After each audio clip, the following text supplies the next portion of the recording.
anything that's on your mind, really. I think Raptor Guy might be calling in tonight. I love those updates. My name is Brett Payne. My co-host is Brian Quimby. How you doing, Brian? What is up? How are you doing tonight? I'm feeling great. Doing well so far. I had a good weekend. I went hiking today over at the Hocking Hills, where everybody goes and hikes. That's the good hike. That's like better than the just going to a metro park hike, which is another kind of hike you can do. That's true. When you live in a metro area, but it's like kind of like I can hear the freeway from here. Right. I can see where Columbia Gas has planted their flag at this point. Right. But I still like the metro parks. I took my walk today. Yeah. Not too far, not a big one. I just took like a regular average boy. Too chilly? Nah, I just didn't. I was just like, you know what? Let's spend time with the family today. Okay. No, not walking away from them? Yeah. I just was like, well, they had to go shopping and shit, so I walked while they shopped, and then when I got back, they were home, and we hung out. My wife's got a big job interview tomorrow. Oh, very nice. Very exciting. That's cool. The Quinby house. I'm hoping it goes well. Of course. These things kill her every time. It's really like the most depressing thing in the world is watching people apply for jobs over and over again. You know what I mean? Right. Yeah. And you're just you like, just want to be like, nah, the next one will be, the next one is going to be the one, right? Well, you want to go to the job and just be like, yo, man, she's great. You're going to love her. Just hire her. She's qualified. She can do this. She brings all the work home with herself. She spends her evenings thinking and fretting about what happened at work. She's dedicated. Yeah. That's why I always want to just be like, I can do anything you want me. I can threaten them in the parking lot if you need me to. Just tell me what I can do to help you get a job, Yeah, she's very supportive to me. It's very hard. It's hard because when somebody works in a job like my wife does, or like just a regular person job, I can't do anything to help with that. There's nothing I can do except for be supportive. Right, and if you attach your name to her, then it's bad on her resume. Yeah. So I try to be as supportive as I can. And who is? Okay. So I had a fun weekend this weekend. Oh yeah, interesting. I saw a little bit about it. Yeah, my father-in-law is an angry man who is a Trump guy, conservative, right? And you've been avoiding him for a little bit. Yeah, I would say that it's not a coincidence that when Brett and I are on the road, my wife goes and visits her family. And it's just, it's because I don't want to go. I don't want to deal with it. My job is easy as hell 99.9% of the time, and I'm talking to like-minded people, but when people aren't like-minded with me, they also know what my job is. They want to have conversations with me, Yeah, and like we said before, the problem with a lot of conservative relatives is that even if you are willing to ignore all of the stupid memes that they're sharing on Facebook, and you know what their opinion is, they are still going to try to drag you into it. They want to do it. They have been arguing with a leftist in their brain for a year. You know what I mean? And like they've been back. They moved away and then they moved back. The Villages is where they moved to. And Chapo did a really good episode on the Villages. If you ever want to listen to somebody talk about what that place is, it's where your grandma and grandpa go out in Florida so that they can turn conservative. It's like a terrorist training camp. It's like an Al Qaeda camp. Yeah, it's one of those. It's one of those places that's like. It's the world's largest, senior facility. It's like a big giant village, and everybody rides around on golf carts, and apparently just turns racist as soon as they move there. Yeah, I mean, there's no one to fact check all those memes and emails. Yeah, so they sit around with a bunch of other people that have seen the same memes, and they yell at leftists that aren't there and that aren't bothering them. So yeah, I got over there, and I tried real hard not. It was kind of like, let's just not talk about this stuff. That'd be great. I know this guy. We've talked in the past. Yeah. We've gotten along in the past. Yeah, you probably like some of the same stupid movies. Yeah. Oh, yeah, for sure we do. You know, he doesn't watch movies no more, though. Oh, he's boycotting Hollywood? Yeah, he hates Hollywood. So, no movies. No movie talk. Bad. I mean, he's not really selling me on conservatism right now. I know. Conservatism sounds terrible when you start to really bear down into everything that they're boycotting and everything that they hate. Everything that sets them off. I mean, everybody sets them off, really. Yeah, I set somebody off just by being there, but, you know. So what happened? How did you get dragged into this thing? Well, Here's the other thing, too. Brian, all week long, like when we did the show on Wednesday, he was saying, like, man, the gloves are off. You know, I've just been, like, cordial. I just want things to be smoothed over. But fuck it. I don't care. I'm back in. I'm Yeah. ready to fight. Well, I just got tired of, like, letting every single relative, like, or person get, like, all their digs in, and I'd just be like, oh, okay. You know what I mean? Like, okay, that's what's going on, you know? Q's going to reveal the truth. Yeah, but I don't know what happened to me this week. I just couldn't I don't want to do it anymore, and the holidays are coming up, and for a lot of Midwestern, especially white leftists, they're going to go to a house where somebody is going to hate them. You know what I mean? Or somebody's going to hate their ideology and has spent their whole year. I mean, we make fun of those how to deal with your family on Thanksgiving articles and stuff, but it's like one of those things that's like, it is a real thing.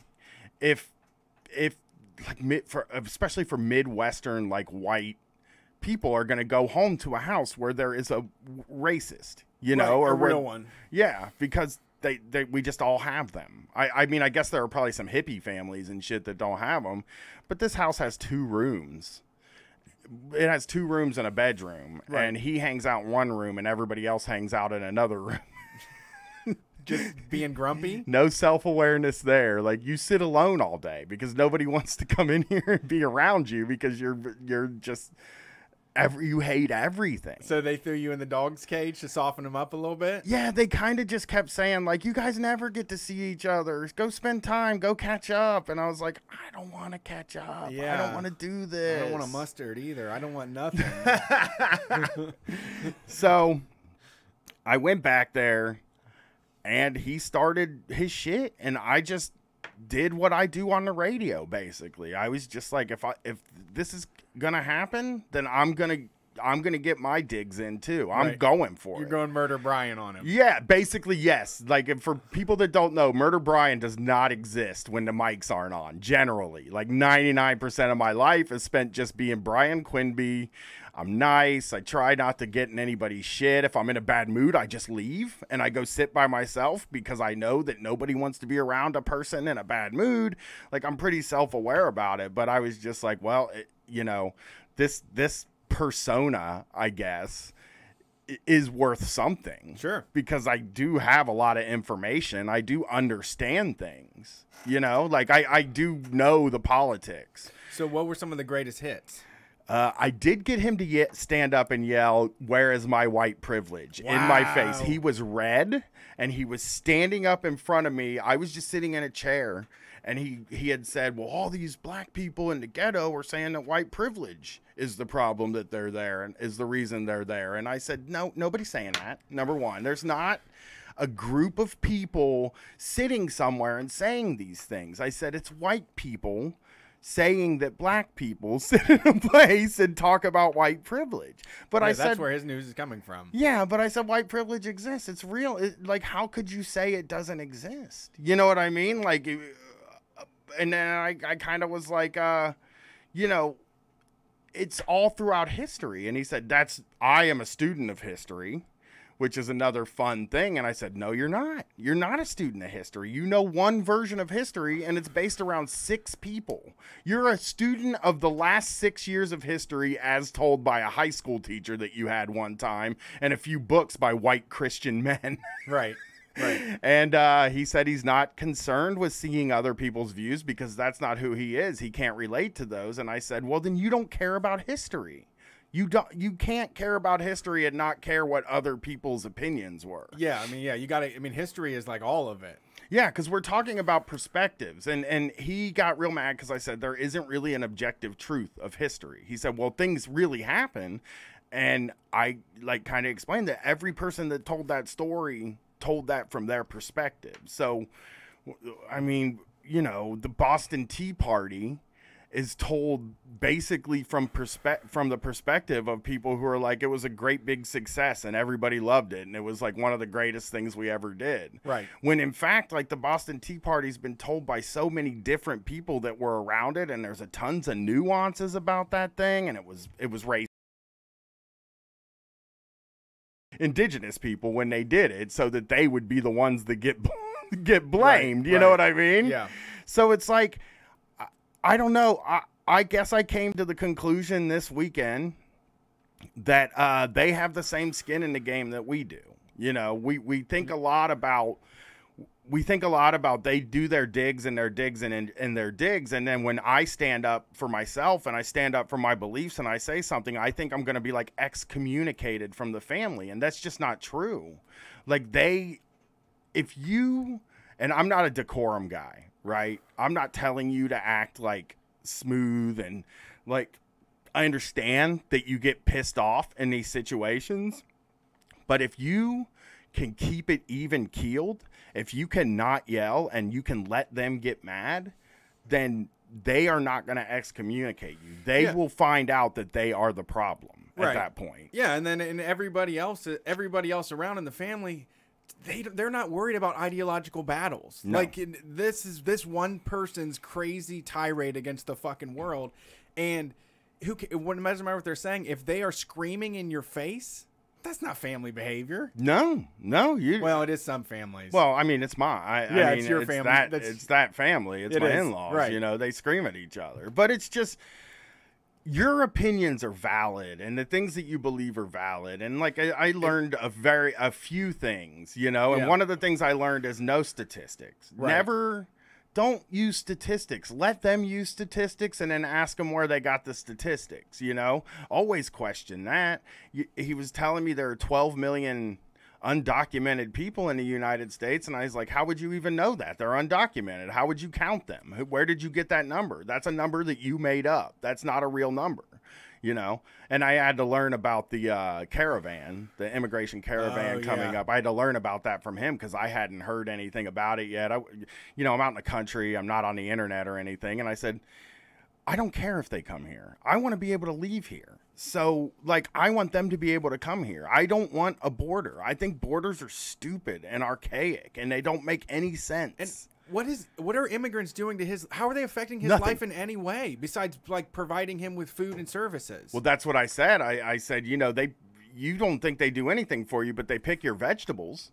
You know, all that crap that you buy at the grocery store doesn't just get there magically. And he said, I have a garden. And I said, yeah, but you don't eat out of that garden all year. No.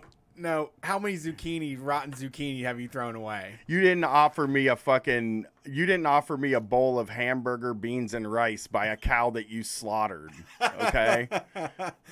They really did offer me that. I mean, I hate to look a gift horse in the mouth, but beans and rice with hamburger in it is just not an appealing. It's a hearty meal. That's not appealing to me. That's clean food. It's only 3 ingredients. Yeah, I mean, and people on the show know that, like, ground beef, I consider that the least you can do sort of thing when you're cooking with meat, because there's all kinds of flavorful meats.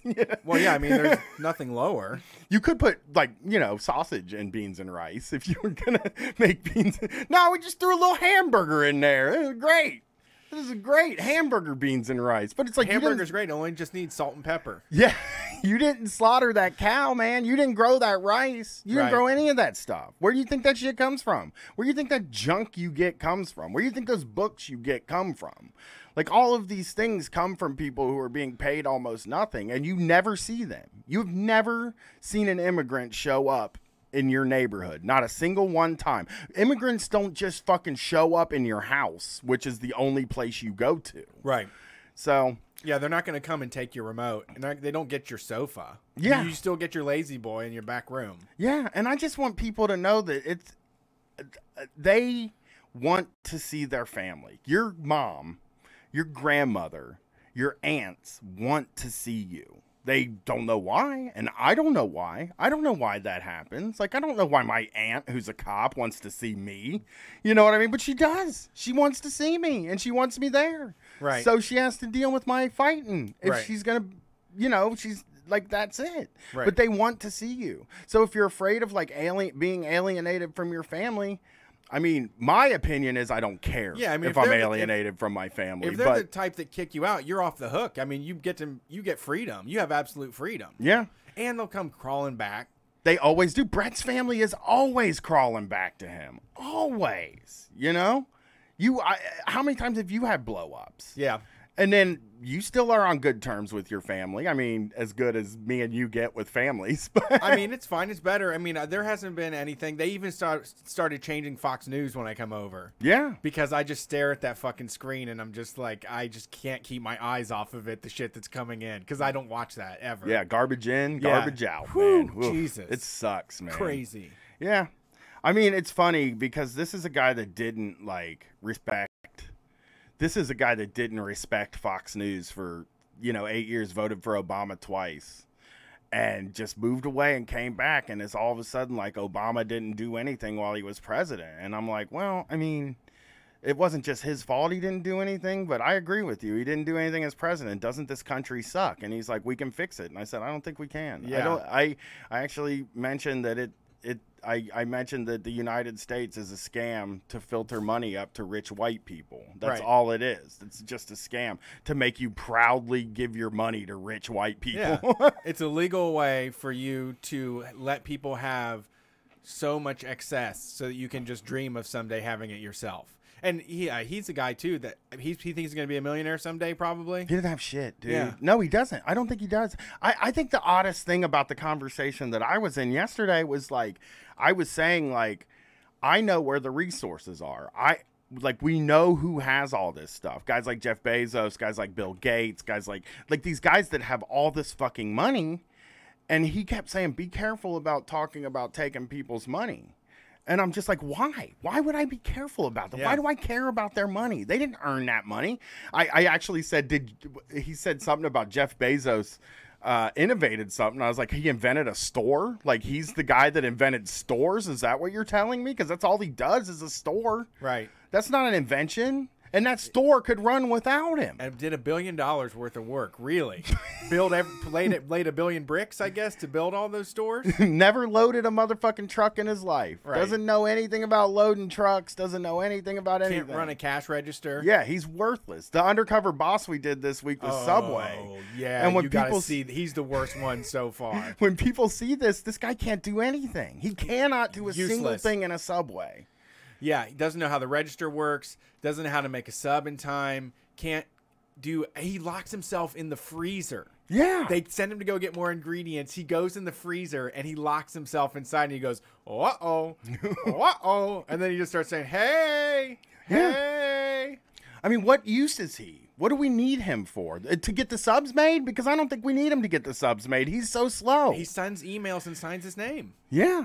Yeah. It's useless. They're useless people. And generational, telling old American guys that generational wealth shouldn't exist is also a no-no because they love their Carnegies and their robber barons and shit. I don't think generational wealth. I was like, what did fucking George Bush?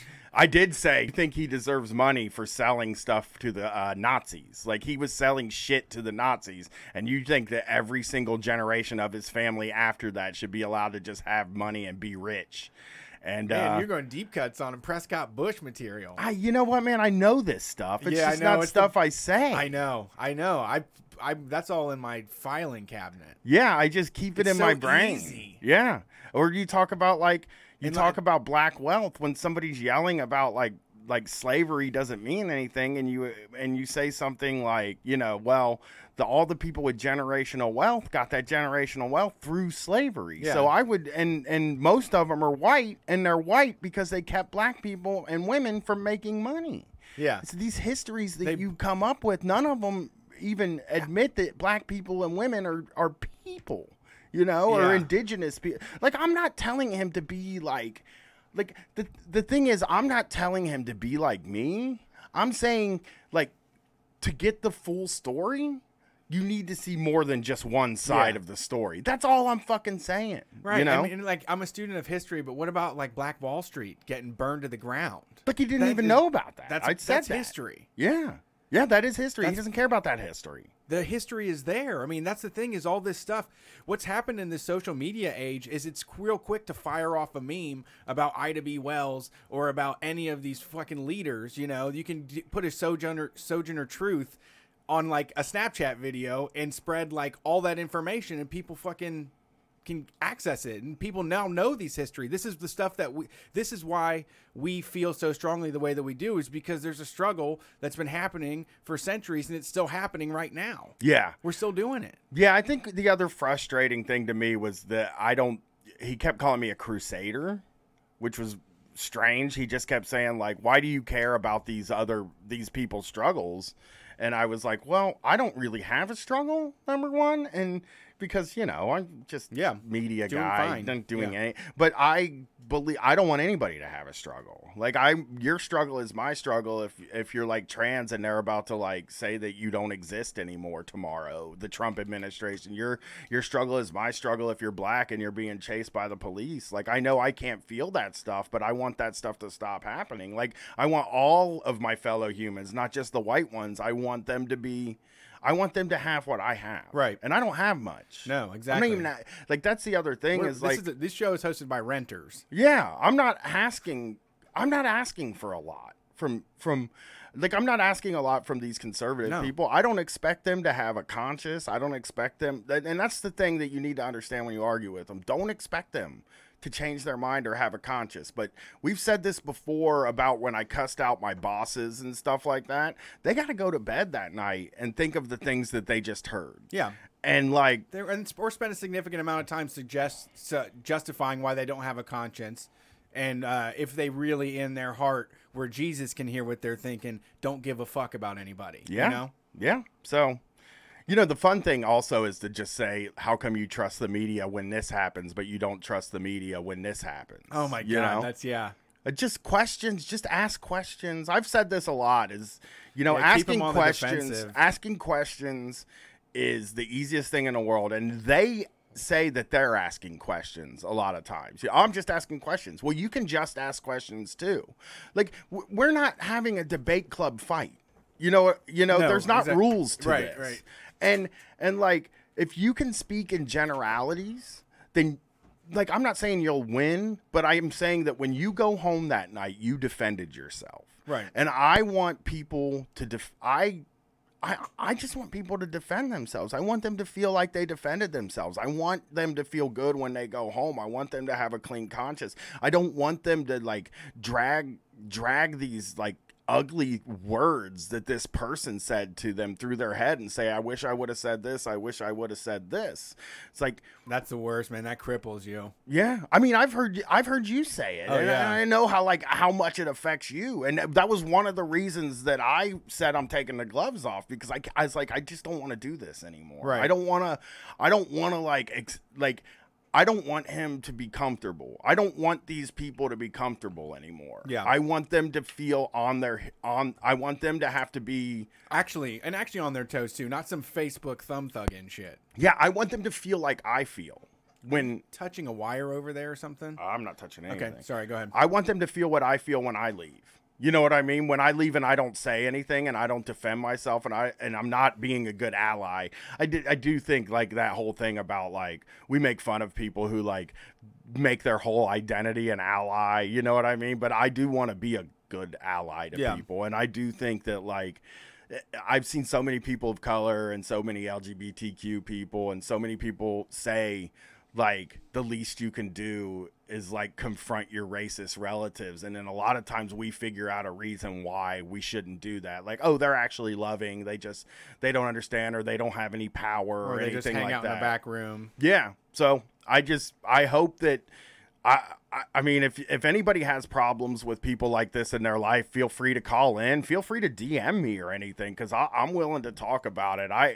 I hope that people stick up for themselves. I think that like there's a lot more people that are I feel like there's a lot more people that are willing to do this and want to do this, and it's actually the least you can do if you're a white person. You know what I mean? It's the least you can do if you're a cis white straight male. The least you can do is confront your racist and misogynist relatives. Well, you yeah, know? and for sure, if you don't have to go and like flip over the table and say like I'm a communist to everybody. But if they're going to bring up something, ask questions. Why do you say that? Why you don't care that guy might have raped somebody? You know, like that doesn't bug you. You know, just ask questions. You don't have to be on that. You don't have to prove. You don't try to prove anything. We already know that doesn't work. Facts aren't going to work. But yeah, just keep them on their toes. Yeah. Because nobody's good at that. Nobody. I mean, if they did it to you, you would be falling over your feet. But he can't because he's so fucking like tunnel vision. Yeah. He's losing. And he's just scrambling and mad. He's thinking of things in this weird first of all, he's thinking of things on two poles, Democrat, Republican. Right. And when I say I'm not a Democrat, when I said I'm not a Democrat, he said you're skirting the issues. And I'm like, no, I'm not. I'm just not a Democrat. I'm not going to defend things I don't believe in. Right. Which that's something he does. Sure. You know? Yeah, no, a lot of them are going to bat for bullshit just because it's their team. Yeah. I also I was a little more mean than you have to be by saying like you've screwed up the world for generations for your granddaughters and your daughter, and you've made them less comfortable in the world, and you did that because you're selfish and you just wanted to piss off people that you don't like. Yeah, I mean, that is what it is. It is. I said, you don't believe anything. They gotta hear that. I told him, I said, you don't believe anything. It's not ideology with you. You don't believe this stuff. You don't believe anything that this guy says. You like him because other people don't. Yeah, and that's all it is. Makes people with pink hair mad. Yeah. Also, just before we take the calls, another funny thing that it got to, because I kept trying to change the subject, right? And so we started talking about comedy, which I can talk about. Really? I mean, you just admitted you don't like any of it and you don't watch any of it. Right, but I'm a comedian, so I can talk about it. Okay. You know, I know about it. I've watched a lot of it. You know, I'm like, we can talk comedy, and he got mad. He was like, we were talking for a few minutes about different things, and then he's just furious at Alec Baldwin for this Trump impression. And what? Wait, what? I thought you were gonna say you brought up Louis C.K. or something. No, he brought up the Trump impression. Makes him mad. What? It's not even a good impression. I mean, come on. Oh, now he's a student. I'm student history and comedic history. He doesn't have any of the tics or the telltale signs. He doesn't even have like a mantra quote to go back to bring him back to the character. I mean, he doesn't even convey Donald Trump's brilliance when he does this thing. He doesn't convey his like off the cuff genius when he does this impression. It's sickening to me. It's hurting his feelings. Yes, it is. It's hurting his feelings. It's making him feel stupid. And that's the kind of thing that makes me think like we can. Well, maybe it is. I find that. Go for it, Alec Baldwin. It's working. Well, he's an asshole, but yeah, he sucks, man. But it's funny that like the people who would tell you if you're offended, get a safe space or some shit, are the ones that are like mad about the most. Like, why is his hand gestures like this? Why is he doing these hand gestures? Trump doesn't do that anymore.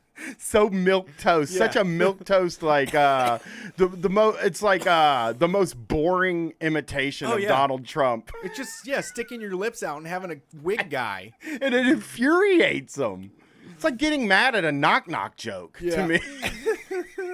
They getting all up it's like when people do the banana joke. Orange, you glad I didn't say banana? It's like getting furious about it at the end. Like, you wasted my time with the bananas. So he's a big SNL watcher, I guess, before this? He said, I haven't watched SNL since John Belushi was on there. Okay, so not in the But now I hate SNL. Sure. Well, oh God, yeah.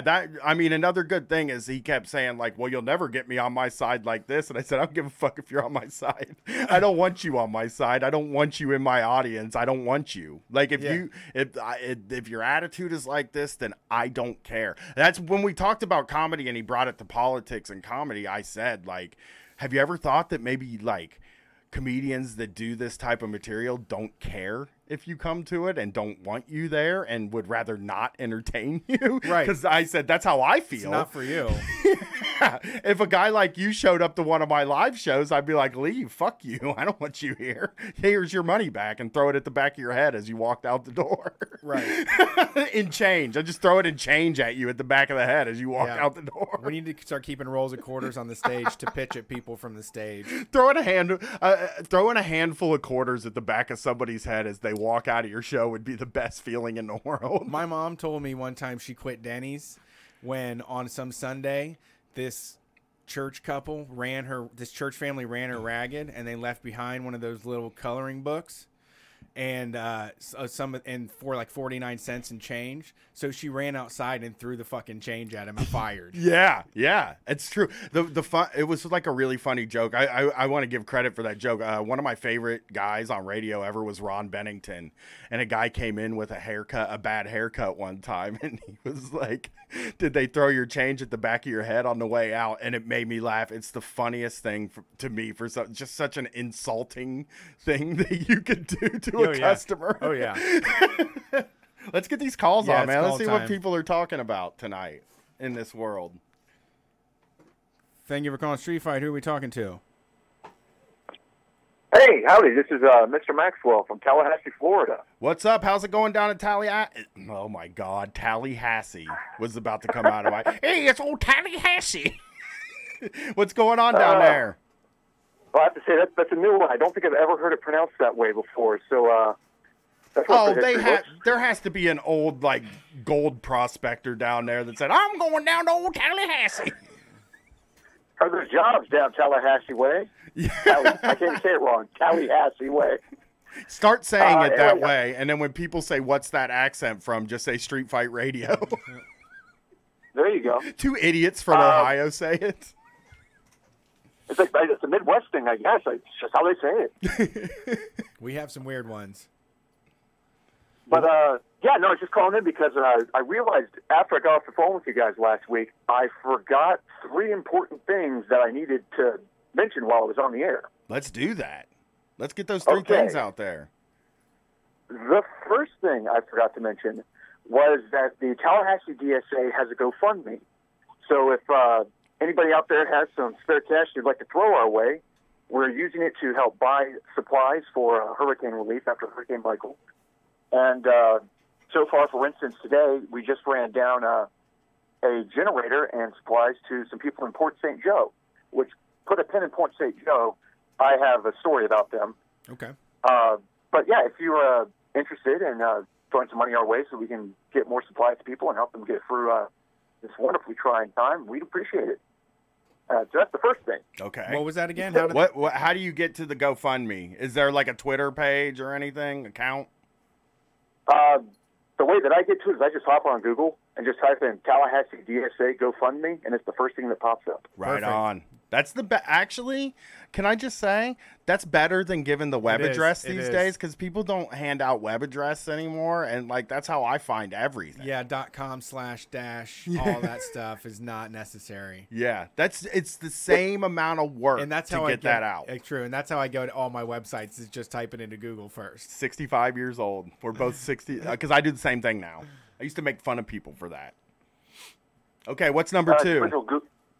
Okay, number 2 that I forgot to mention was Tallahassee DSA specifically. In the interest of full disclosure, I'm one of the co-chairs, and I forgot to mention that.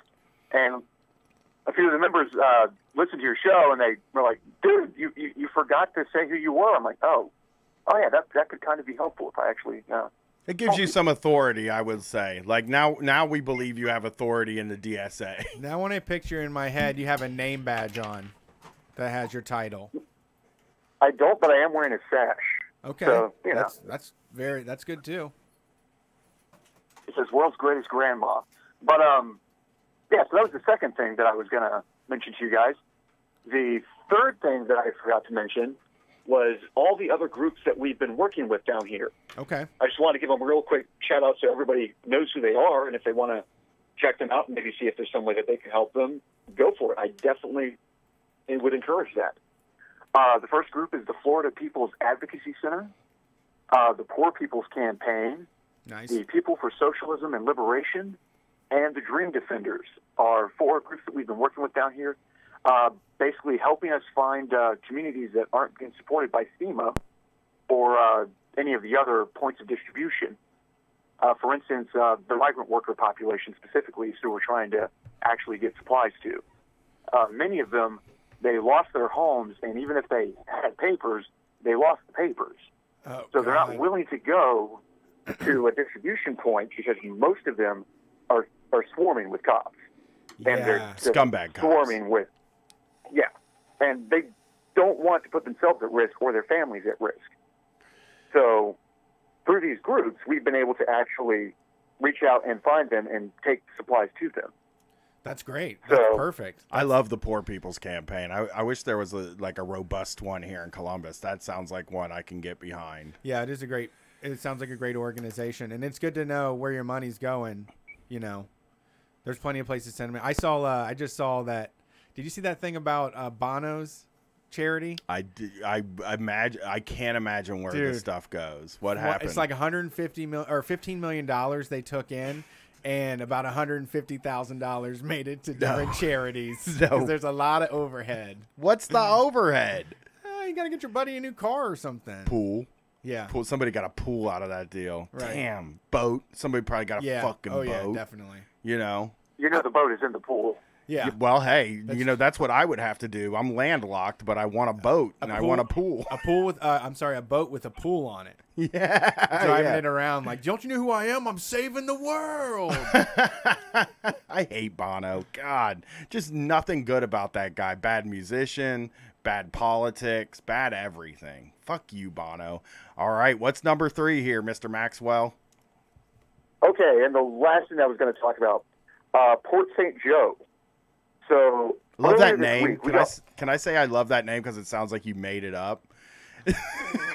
like it kinda does, sounds doesn't like it? Well- sounds like a guy named Joe was like found a he was like, I'll build a port here. You know? Right. Yeah, I mean, most of the times you think you would go with like Joseph because they would have some sort of really old biblical context, but just regular old Joe, Just Joe. like sloppy Joe. Point St. Terry. Okay. All right. I'm sorry to cut you off there. No worries, no worries. I was going to say, or the town just really likes coffee and slang. Oh, I like that too, though. That would be good if it was just all coffee shops. Hey, it's Port St. Joe. Don't talk to me till I've been to Port St. Joe shirts. Maybe it's Cool Joe hangs out there. Joe Cool. Joe Cool, Joe sorry. Cool. That's just Snoopy with Camel sunglasses cigarettes and on, my coffee. dude. Did you know that? Yeah, I know. I was just letting you know he's not a real person. That's Well- a persona of Snoopy. No, but he's his own guy. No, but he's not. He's a persona It's of like, Snoopy. But Murder Brian is separate from regular Brian. It's like Diesel and Kevin Nash. Okay. Just letting you know. I don't want you to run. I don't want you to I'm a be in Joe a Cool conversation. fan. I've never been big about Snoopy. I've been mostly a Joe Cool guy. I'm a Joe Cool guy too myself. You know that. You know Joe Cool's the best. Joe Cool, the Fonz. I don't like the Fonz. Too bad, man. Sorry. He's real. Okay. Port St. Joe. Then when we Okay, get so off the Port phone St. with Mr. Maxwell, I'll list all the coolest guys in the world. Okay. Okay. Go ahead. Okay, so Port St. Joe. We found out from someone who's a reliable source that was there that the Salvation Army had set up a point of distribution where they made sure all the white people got to go first and then told everyone else you can have what's left. Oh, How the fuck do you God. do that? What did they do? Like, did they have a whites only line? Because that seems unkind. I don't know how exactly they did it. I don't have the details. I think Okay. it was more of they were bringing up people from a crowd and then they were choosing who got to go up You know, to get the supplies. I once read the most heartbreaking story from a trans person on Twitter about the Salvation Army.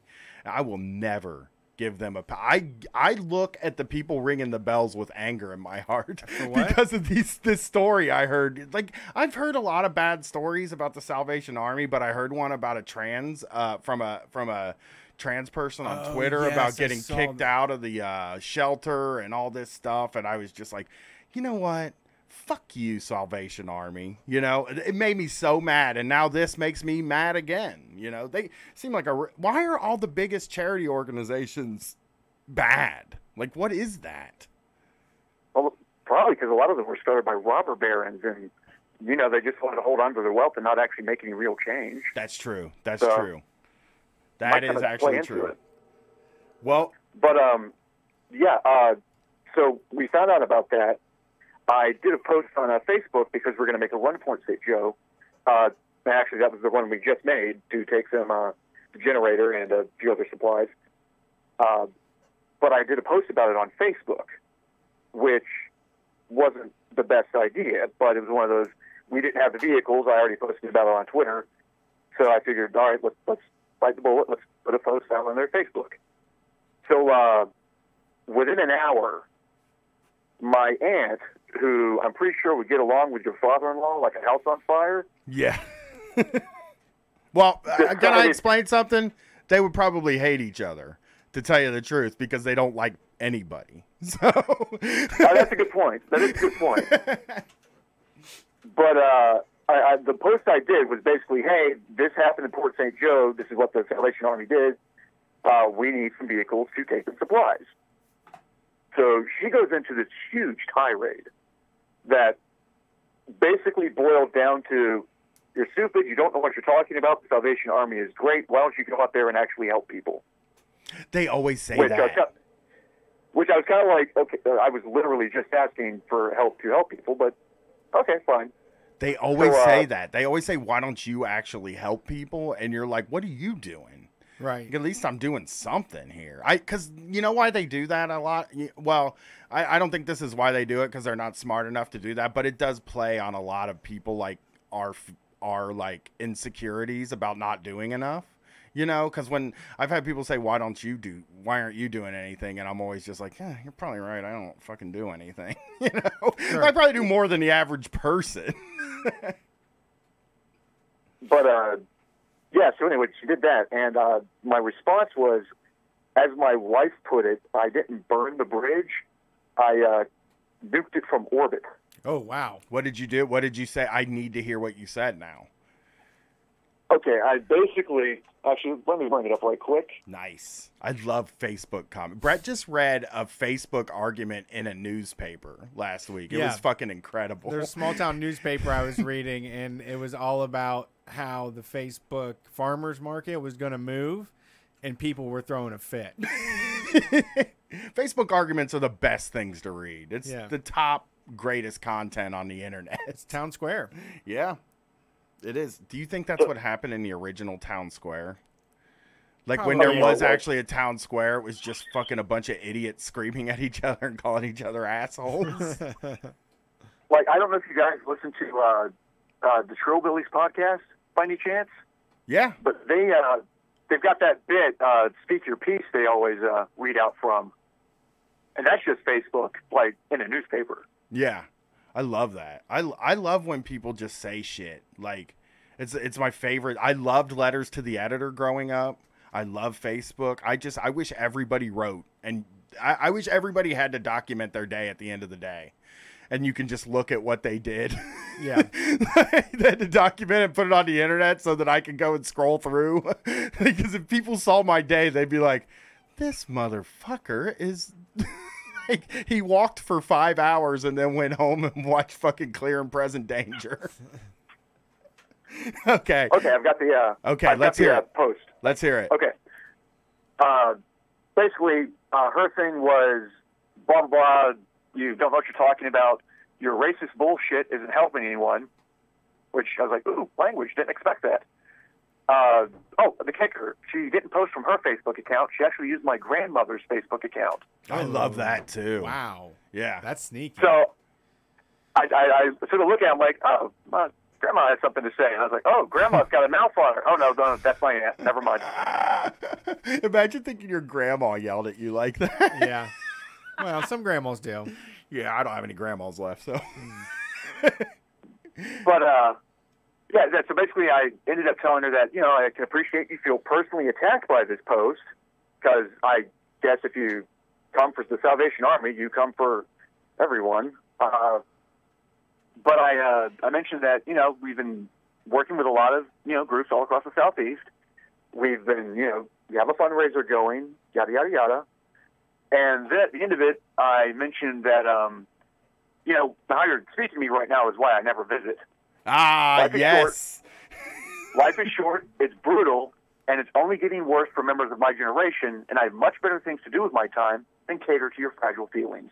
Wow. Wow. That's perfect. Yeah, I mean, listen, letting these people know why they're alone, I think, is such an important thing. Like, letting them understand, like, you're alone and nobody likes you because of your politics. And I know you think you can take politics out of this stuff, but you can't. Your politics are what makes you up.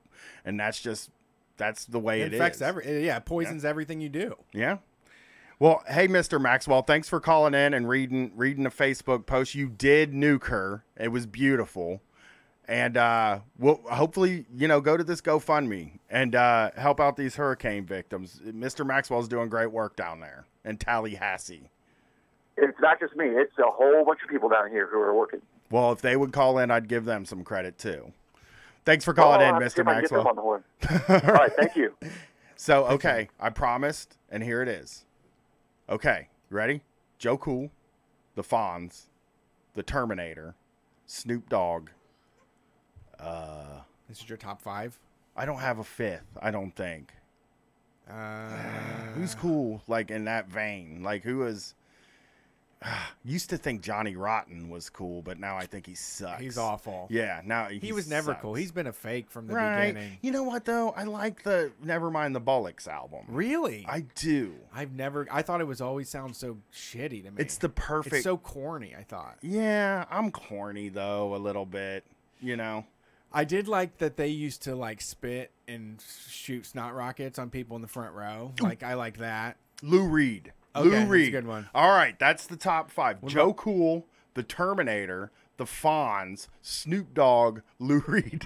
So 4 out of 5 leather jackets, 1 a suede or like a velour jumpsuit. Yeah, leather jacket is like the thing, right? Like that's cool. It? I mean, you can just buy them nowadays. I mean, all the can't wear one though. Yeah. Well, imagine I put on a leather jacket, what people would think of me. I mean, everybody's doing it. I understand. They're cheap and easy to get these days. But the Fonz looks cool in his leather jacket. I look like a dork. He looks like he's way too old to be hanging out with those kids. He looks like a loser hanging out with those kids. Right, but he was cool, I don't come into my office. I remember being cool. So what's the top 5 gals then? Oh shit, you're showing my misogyny. Well, I would say let's take another call, and I'll get you a top 5 gals. That is fair. You got to give me a chance. You were asking me about cool dudes, right? And I know cool dudes. Terminator should be like up higher than the Fonz, though.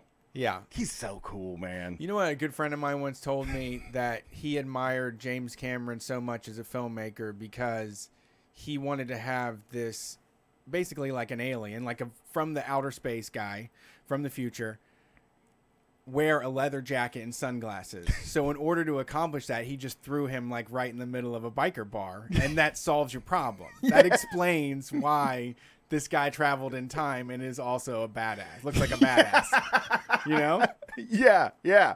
But it's smart to, honestly, the thing is, it's smart to have a guy in a leather jacket be the bad guy in a movie. That's cool. Sure. That's what we're all looking for. Okay, yeah, I'm gonna get some ladies. They really charm you. You're like moth to a light for them. Well, I like cool things. I mean, Joe Cool. Yeah, he's cool. He's cool as hell, man. Wish he smoked. Maybe. One cig hanging out of his mouth. They were just too scared to do it. Yeah. 1 a year. He's a 1 a year guy. For a picture. Sure. Just have it hanging from his mouth. Don't light it. Do a Will Smith. Write that down in our ideas for shirts. Right. Joe Cool with an unlit cigarette. Yeah. Also, can I replace maybe I'll replace Snoop Dogg with Joe Camel.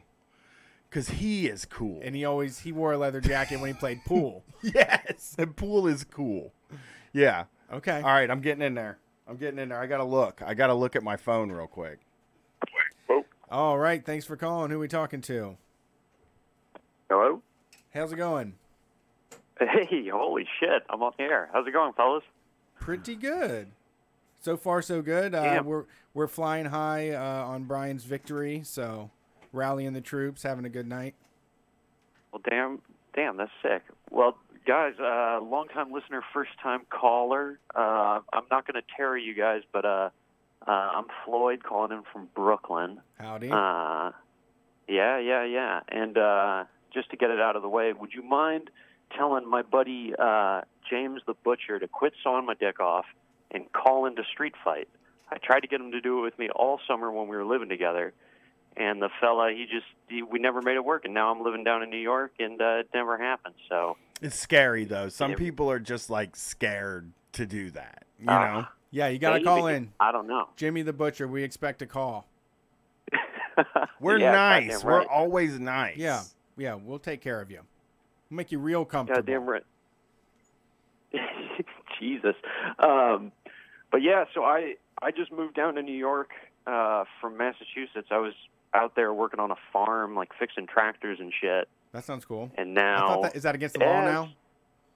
True. I have heard that. Yeah, fixing tractors. Like John Deere locked people up in a contract. Says you can't mess around with them. I've been seeing that stuff online. I mean, it's been happening with cars for the past couple of years, too. Like, they want everything to go through the dealership. They're making it harder and harder to work on your own shit. Right. But when I was in high school, I was working at, like, an Audi, like, BMW, like, fancy Euro trash garage. Uh-huh. And all the new cars were like, they make them without dipsticks now. On, like, the higher-end models. They don't even give you a dipstick. So what do you have to do? Crazy. Take it in to get it checked?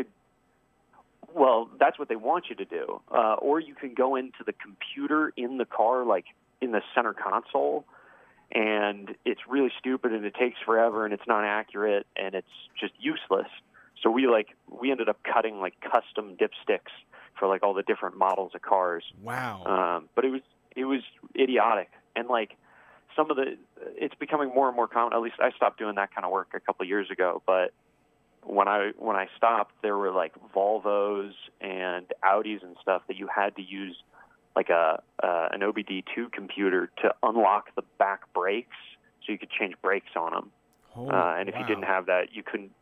And like that should be easy. Everybody should be able to work on their own stuff. Yeah, brakes shouldn't require a computer input. I've been doing my own brakes on my car recently. Well, I don't do it all the time, but I did the brakes the last time. I felt so good about myself. I felt like a hero. My wife was afraid for like a month afterwards. Like, oh, Brian did the brakes. Oh, Jesus. Yeah, I know that feeling. No, it's good. You should be able to do it yourself because it's easy and it saves you a ton of fucking money. Yeah. It's, like most places want to charge you like $400 an axle. It's insane. I know. That's what got me to do it. Was like I knew the parts for changing your brakes don't cost much more than like $50, and I went to have it looked at, and they gave me like $100 estimate or a $500 estimate, and I was like, doing that by myself. I'm gonna figure this out myself. Dude, yeah. Go on YouTube. Hell yeah. I mean, YouTube. Dude, that's exactly it. Yeah, YouTube is the modern Chilton. Right. It's invaluable. Love a Chilton. No, that's exactly it. I got this job on a farm like for the summer, and it was my second year working there, and I didn't know anything about working on tractors, but I kind of talked my way into that job, and everything I was doing was like through YouTube and through the internet. Like it showed me everything I needed to know. I admire people who incredibly helpful. I admire people who like talk their way. I used to know this guy at the call center that didn't speak Spanish. He was tech that didn't speak Spanish, and they were like, hey y'all, if you speak Spanish, we'll give you another $1 an hour. So he just told him he spoke Spanish and used Babelfish to translate it. And he got that extra $1 an hour, but there were a considerable amount of Spanish-speaking customers that did not get their stuff fixed. Right. Oh my God. But it was like that's another $1. That's not a successful one though. You can't keep that going for very long. I know, but it's cool. Yeah. You can't knock the hustle, man. You got to do what you got to do to make that buck. I knew a screen printer. I knew a screen printer that talked his way because he was like really good at art and like Photoshop and computers. He talked his way into the job, and he literally looked at the model number of their printer and then like went in the bathroom and watched tutorials about it. Nice. That's awesome. That's awesome. And he was like, that's what it's like working nowadays. Yeah, he was a bit younger, but he had already like become a head screen master at another place. Like that was just how he got his foot in the door. Damn, man, that's sick.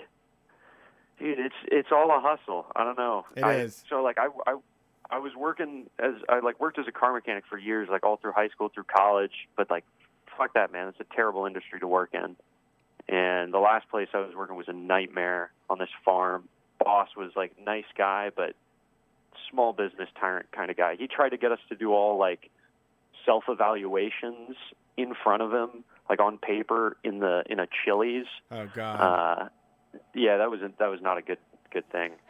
But so I applied to a bunch of jobs over the summer, and I Brian, what you were saying earlier about Brian, you were saying about your wife applying for a bunch of jobs like that and not hearing back. That it was like all summer I applied to a bunch of fucking jobs, like 40 of them, didn't hear back until like right at the end. A friend of mine put me in contact with this gallery down in New York, and like next thing you know, I'm trying to talk my way into being an art handler, and Wow. It's way better work than fucking working on cars. That's for damn sure. But So that's what you're doing this now? Yeah, I'm working as an art handler at this huge gallery in New York. It's fucking crazy, man. That sounds it's crazy. Yeah, I don't even have any concept of what that is.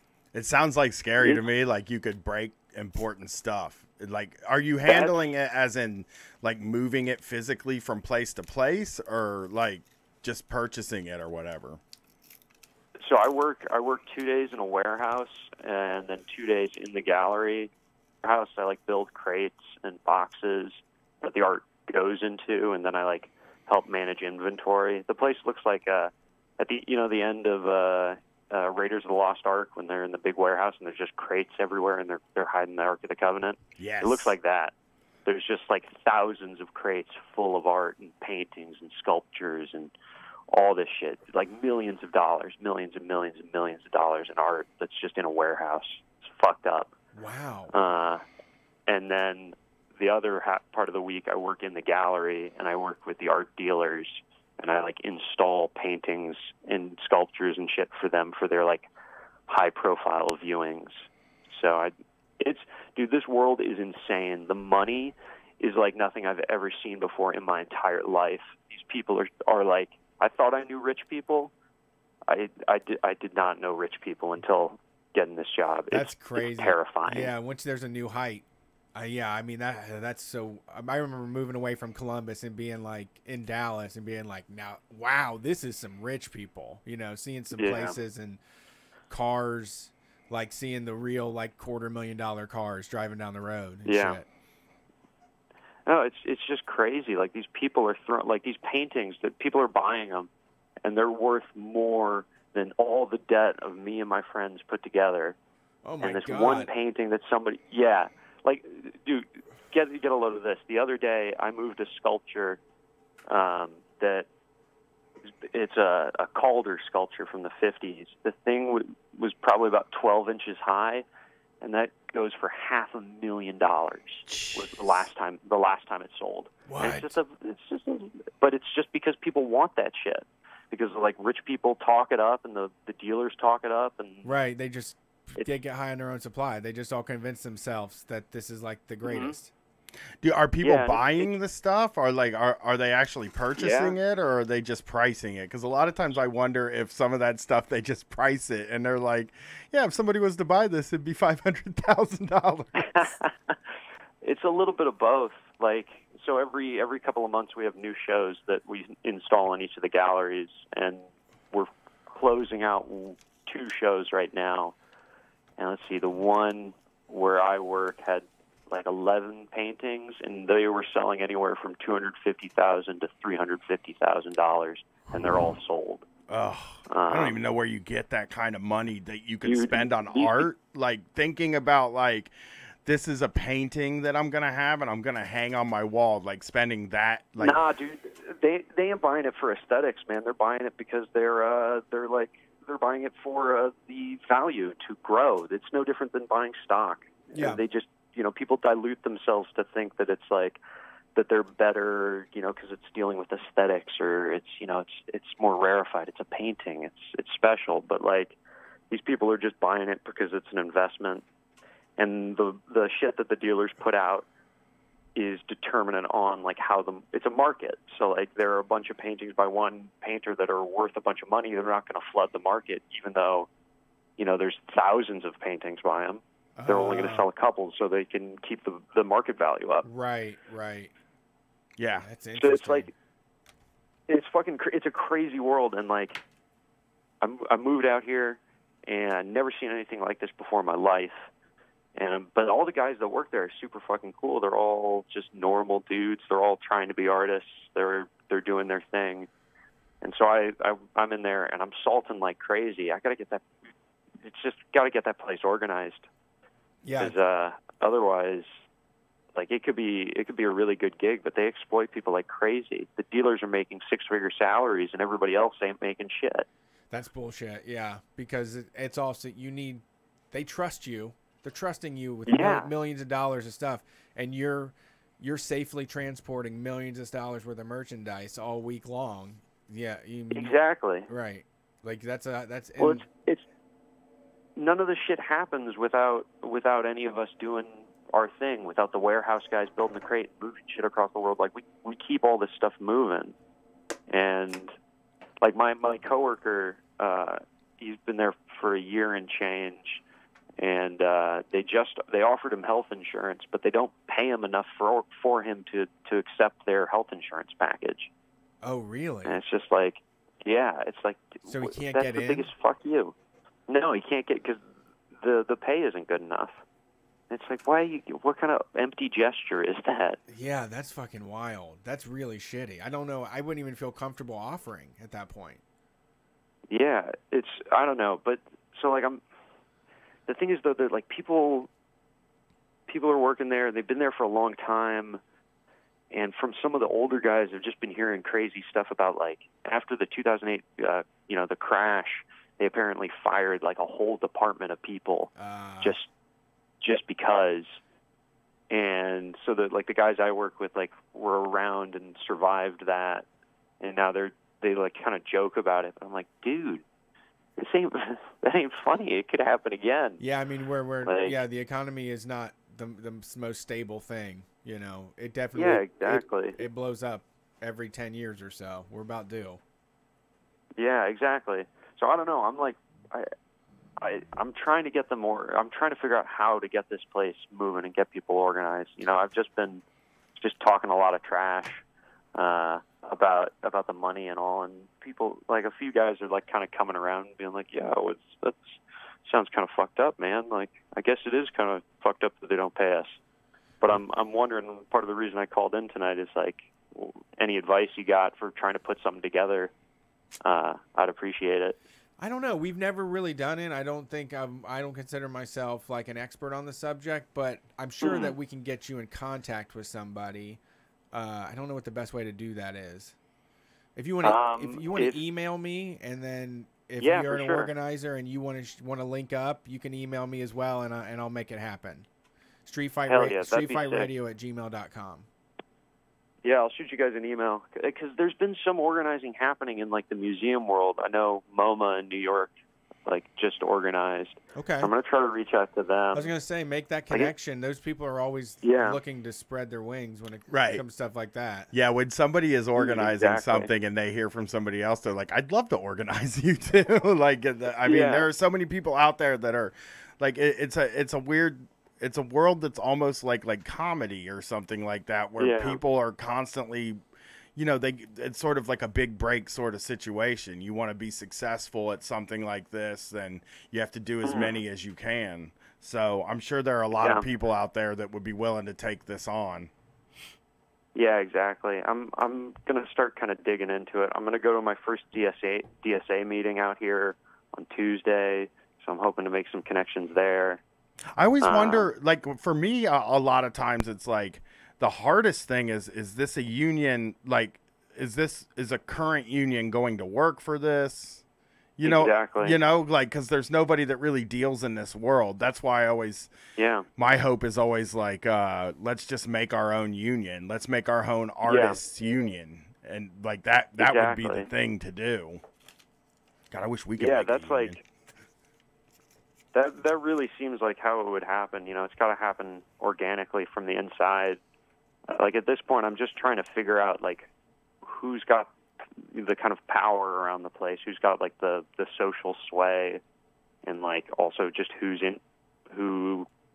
could be, who's, like, left leaning or could come around to that way of thinking. Yeah, I mean, but they're also, I mean, they're getting paid very little money in New York City. That has to be like a sticking point. I think that's the biggest thing the biggest thing that's got the conversations going has been like talking about how much we get paid, and like it happened a couple of weeks ago. Like a couple guys who like all knew each other. We were all like shooting the shit and talking about bad jobs. And we started talking about how much we each get paid hourly, and then we all kind of realized that we were all getting paid the same, and it wasn't like despite our levels of experience. Like a couple guys have been there for a while, and they were getting paid the same as me, who just started. Yeah, that sounds that's like not right. Yeah, and it's like for you, that's even like, well, what is the end game here for me? If these guys have been working here forever and they haven't had raises, what is going to end up happening for me? Is it a small gallery or like a museum? Like, is it a place that's bringing in a ton of money? It's an art selling. It's a place to sell. It's not like you don't pay admission to look at it, right? Yeah. It's a gallery. So like you don't pay admission, but they do like their goal is to sell art.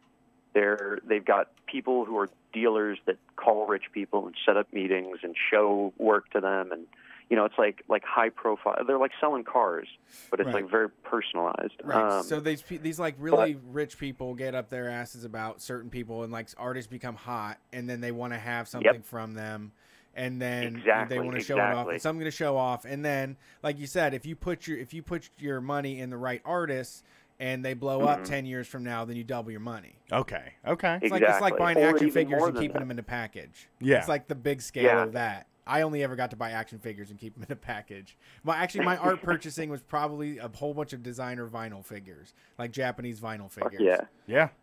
All right. Hey, dude, that's better than this shit. It's like these people are buying it, because it's an investment, and it's not even new. These artists aren't new. They're established. They're old people. They're 50-year-old artists, or they're artists that have been dead for half a century or a century, and they're being sold to other really old people. Got it. It's like the institution doesn't elevate anyone. It isn't challenging anything. It's not cutting edge. Insider trading. Right. Huh. That's fucking wild, dude. Well, that's cool. I mean, dude, that's fucking crazy world. Interesting. Yes. Yeah, I don't know. I'll keep you all updated with what the hell happens. Yeah, please do. We're gonna make something happen. That's for damn sure. Or get fired. I don't know. We'll see. Hell yeah. Well, that's the way to think about it. At least, like, the consequences. That's how I always thought about it. Well, either we're going to get this or we're going to get fired. Yeah. I've gotten jobs. I've been fired before and I've gotten jobs again before. Right. Well, exactly. Thanks for calling in, man. Have a good night. Yeah, dude, for sure. Take care of yourselves. Peace. We will. See you guys. Okay, list of 5 cool women. I do have it. Okay. Thank you. Okay. Madonna. Very cool. Okay. In my day. Yes, I get it. If you don't scratch just don't scratch the surface. Yeah, don't be scratching surfaces on these people. Okay. Good. That's a good rule. Harley Quinn. Yeah, true. My daughter is head over heels about Harley Quinn. Black Widow. Don't look at the person that plays Black Widow. Domino from Deadpool. Very cool. Jada Pinkett Smith. Good one. Thank you. Very cool women. Good choices. Jada Pinkett Smith was in a new metal band. Right. She did. We're gonna have to. We'll Wicked send Wisdom. the link. Yeah. Wicked Wisdom was what they were called. Yeah, She played Ozfest. So those are cool. 5 cool women. I named 5 cool men. Thank you. There you go. All right. Let's get this next call in. Here. Thank you for calling Street Fight. Who are we talking to? Hey guys, it's Nathan. I'm calling from DC. What's up, Nathan? How are you doing tonight? Good. I got a cat on my chest. I just ate a grilled cheese sandwich. Dang, that's what I had for dinner too. Talk to you guys. That's what I had for dinner too. It's grilled great. cheese. Nice. What's going on tonight, man? You can't mess it up. I had a grilled cheese, except for that nothing. it was open face. It's called pizza. It's cheese pizza. That's true. You know what? I wanted to call in. You guys were talking. I can't remember if it was last week's show or the week before about the situation of the girl that got tased at the grocery store. Yes. and it reminded me of something that happened in D.C. Is so basically, like, here we have they call it the D.C. Metro, you know, and it's basically like our public transportation system, and they're supposed to give out these passes to the kids who use it to get to school in the morning, and the city didn't make enough passes, so what started happening is kids start hopping the turnstiles to get in Right. to the train To go get to school. And yeah, and all this. So what started to happen is the Metro hires this private police force to like enforce all that stuff. And these, you know, the kids would jump the turnstiles, and it kind of escalated to the point where all this video started surfacing of these kids getting maced and like just swarmed by like just treated very aggressively. And I was thinking about it. It's like, first of all, they're supposed to be getting on for free. You know what I Sure. mean? And second of all, even if it wasn't, it'd be like, it's like $2. Like, who gives a shit? Yeah. You know? I mean, if they're And- going to school, then they get to go. I mean, if you're going to make Right. kids go to school, then they should go for free. Yeah, and Right. why is nobody able to just be like, fuck it, let them through? They're going to school. They got their backpacks on. They Exactly. got their damn lunch bags. They're going to school. Right. Just let them through. There's and a I've handicap. I rode the Metro a whole bunch. There is like access on the side for people that can't go through the turnstiles. Just let them through. Yeah. And like it's not like they don't know what's going on. You know, they know that the city's not like messed up and didn't provide enough of these passes or whatever. Probably see But them it's 5 like- days a and week. Right. Yeah, and I think about like what's the mentality going at? Like it's got to be bigger than this, because this isn't the you know, it's happening everywhere. We see this kind of thing happening, and it's like this mentality of like if this kid hops this turnstile and gets on the Metro for free, then he's getting away with something. You know what I mean? Yeah. And I can't have anybody getting away with something, and I can't have anybody getting something that I have to pay for.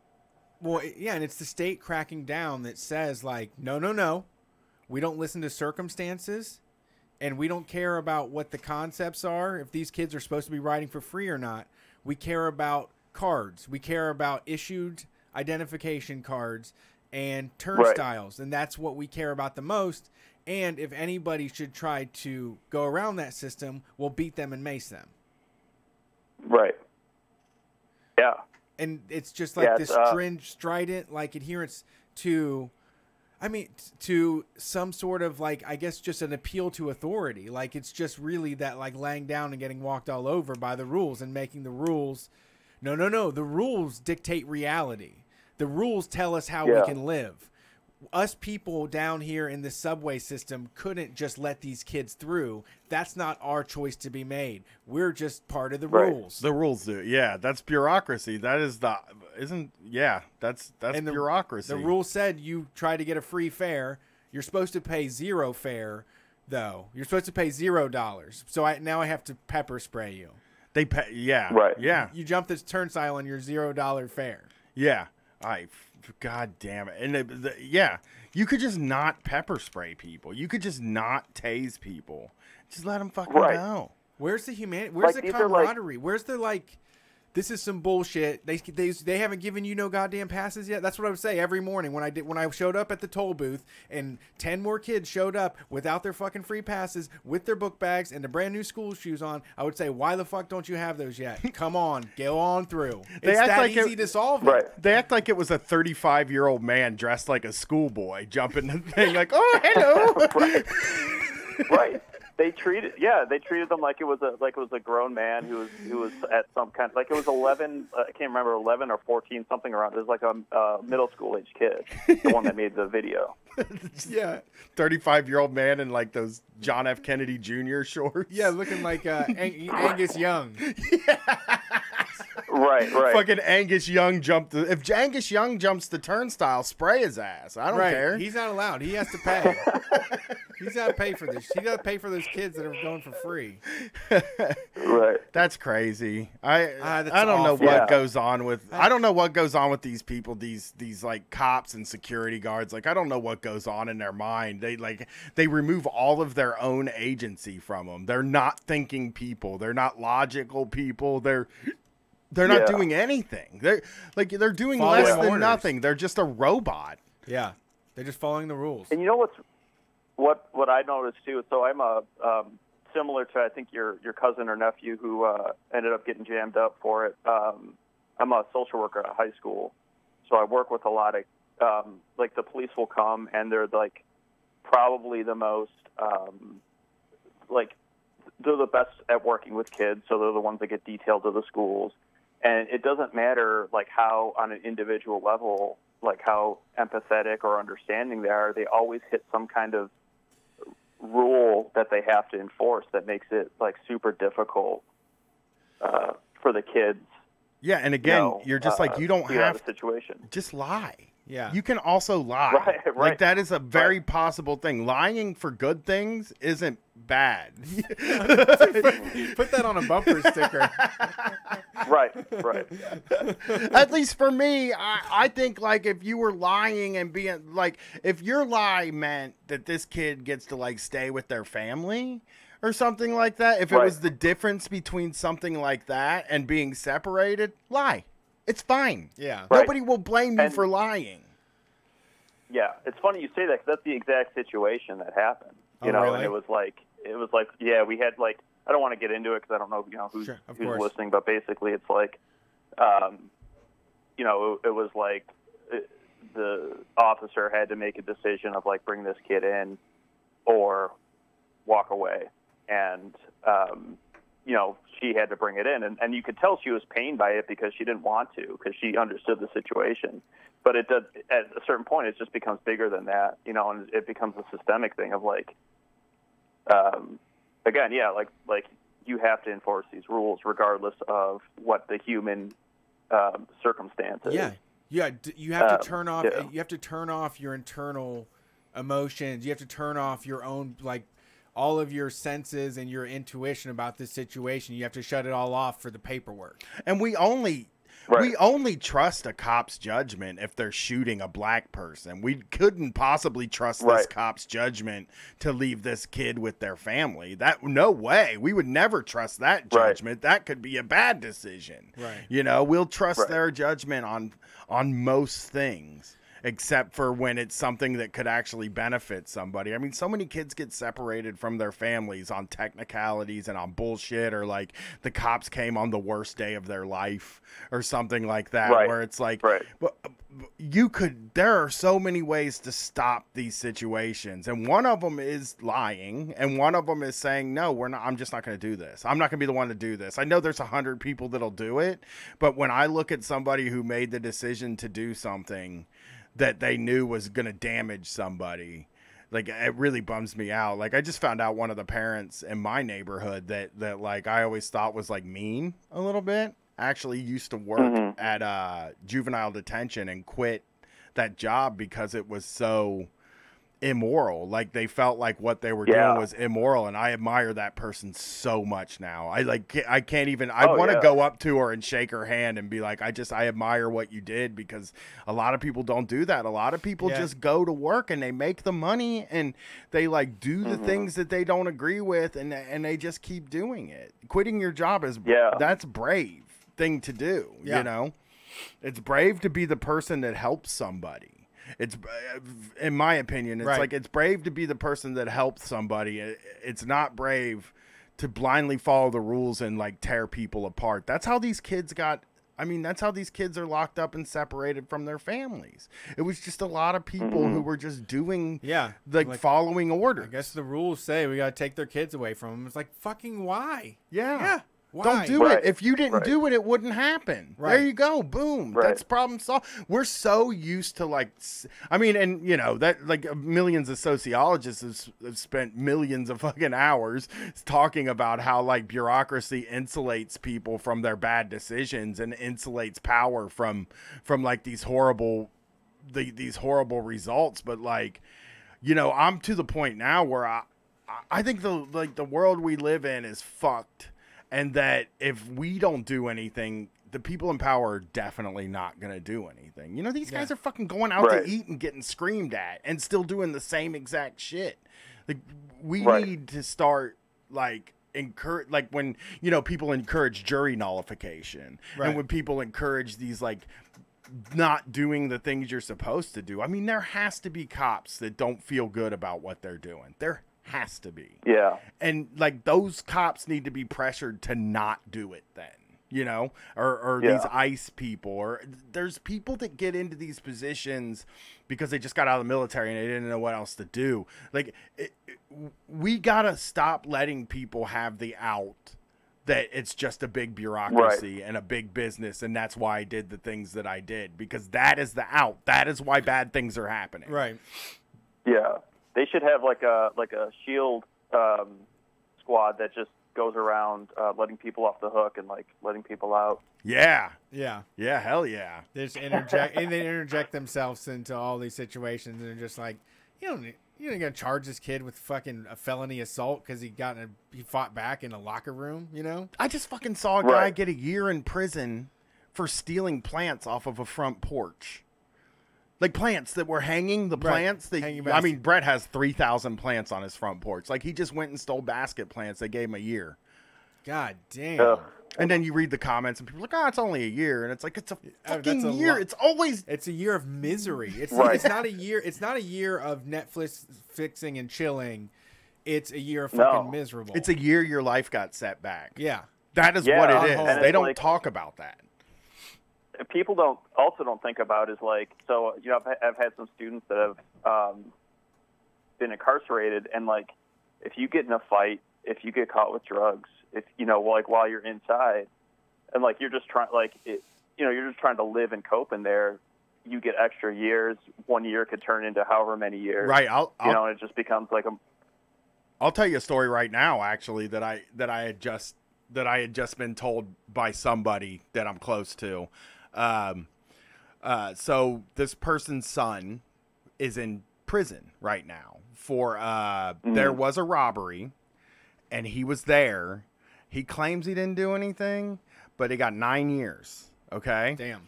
And he was really fucked up on heroin and stuff. It's just a really sad like story, right?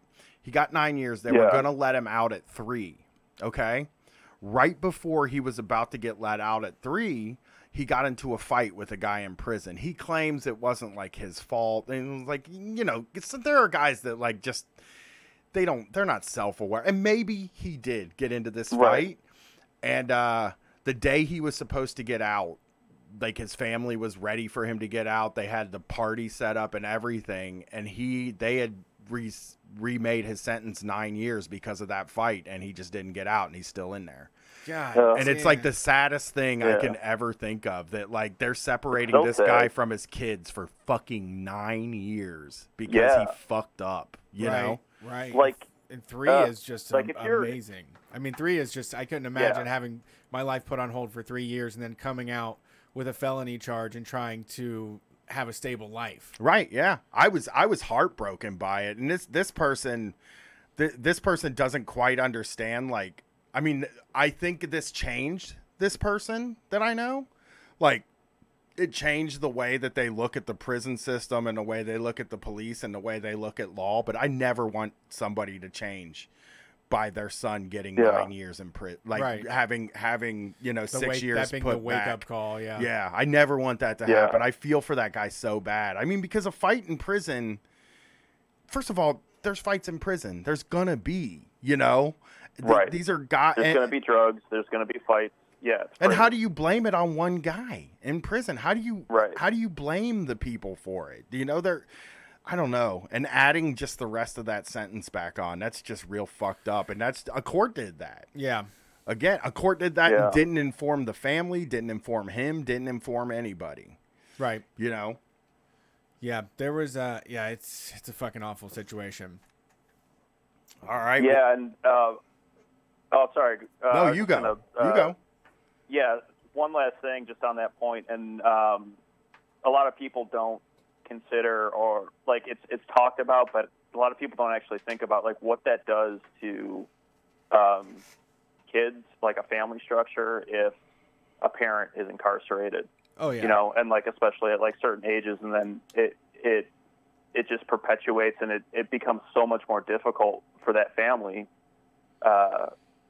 to, make their way out of whatever situation that they're in, Yeah, or this whatever dude- situation was created. And these police are living in the suburbs and driving into neighborhoods to do the policing, and they aren't living in these areas, and they don't have to see the actual terror that they are causing on these communities by splitting them up like this and tearing it apart. Right. Right, and this kid is 6, and mother died of an overdose not too long ago, and like she's living with her grandparents, like splitting time between 2 grandparents because they got her dad in jail, and I don't know, man. They're not helping this situation. This is people in crisis. No, and they've done nothing to Right. assist or help or make this better. Right, you know? they say it's his fault. Like, it's his fault. He fucked up. He's the one that did something. And it's like, he's not the only one being punished right now. And for you to say that his his selfish actions caused his family to go through this, that's not fair. That's still not fair to this kid. That's not justice. Right. You know, it makes me sick. It's a really just the way people think about sentencing and stuff like that, and the way people think about these things. Like, they just don't get it. They really don't. It's the same thing with drone strikes. They really don't. I always think about. Yeah. They talk about people having complete panic attacks when they hear a plane fly over now because drone strikes have been killing people in their part of the country forever, like people in Yemen and stuff. And it's just like, why are we doing this? None of this is helping anybody. We're just terrorizing people constantly. Well, thanks for calling in. Yeah. No problem. If I could just plug one thing real quick, something we're doing in D.C., if that's all right. Go for it. You guys are up against the break. All right. So I'm working on a local school board race for Ward 1 in D.C. The candidate, she's backed by our local DSA chapter. Her name is Emily Gassoy. You can find her on Twitter at Emily Gasoi. If you want to follow, if you're into education and you're into education policy, she's going up against a Capital One executive with no education experience that was basically propped up by corporate education and just dumped a whole bunch of money into this campaign. So if anybody's in the DC area, they want to come help out, knock on doors, you'd appreciate it. Keep bankers out of school boards, please. Yes. Don't. That's the last place we want them. All right. Right. Thanks for calling in. We're going to go take a break now. Yeah. Appreciate it. All right. Thanks, guys. Hey, Bye. Thanks for tuning into the show so far. We've got more calls to go. Glad everybody's excited to get it in. We will be taking calls here in just a few minutes. We're going to step outside, get some water, and take a whiz. We are on WCRS-FM. You can listen to us on WCRSFM.org. You can watch us on the live stream, see our reactions to the calls, and also see when I'm choking on the vape and I'm trying to keep it cool while someone is telling a very serious story.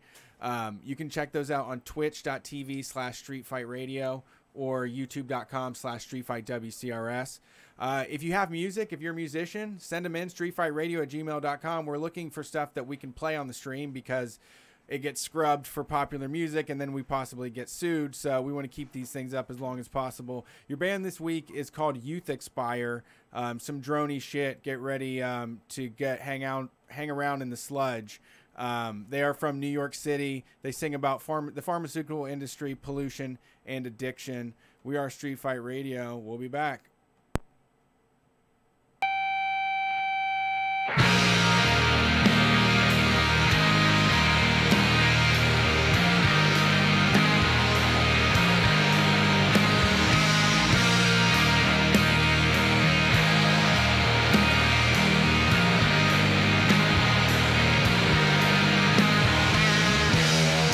Much of my stuff,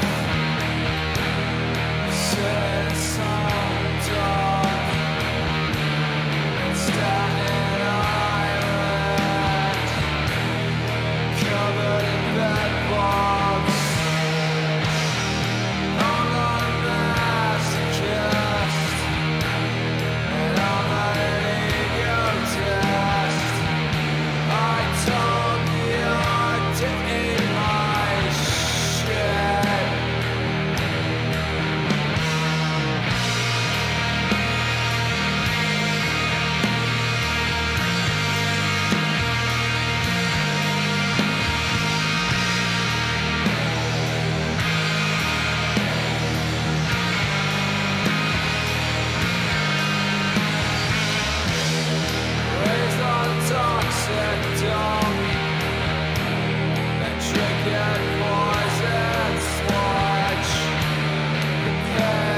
Pride.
Hey, Street Fight Radio is back. Hope you enjoyed that track by the one and only Youth Expire. You can find them. They are on Spotify and Apple Music and all of that. So check them out. Give them a listen. They're listeners. They sent the music in. If you're in a band, streetfightradio@gmail.com. Type us up an email. Send us your stuff. I got to tell you, something that has a playlist is best. One song as a wave isn't the best format. I need something that can play for, the 10 minutes while we go and powder our nose. So thank you for being here. Like I said, we are part of the Pacifica Radio Network here on the WCRS platform. We've been doing it for like 7 years now. I think we're allowed to say 8 now. We're at 8? Probably. Close. Roughly. Yeah. I don't remember when we started, but 8. We're 8 years. We've been saying 7 forever. I just updated it to 7. Yeah, I took forever to say 7, so we probably are close to 8. I'll get the real number. But I think it was 2011 is that first show that's on the WCRS page. Nice. Okay. So, which you can find, WCRSFM.org. Go to program section, click on Street Fight. There's like 400 episodes there. That's a lot of episodes. It's a lot of crap in there, too. Yeah. I would stick with 2016 and later, but that's just me. Sure. Some people want the whole experience. My name is Brett Payne. My co-host here is Brian Quimby. We're taking your calls tonight. Please don't call in because the lines are just jam-packed. It's 614-412-5252.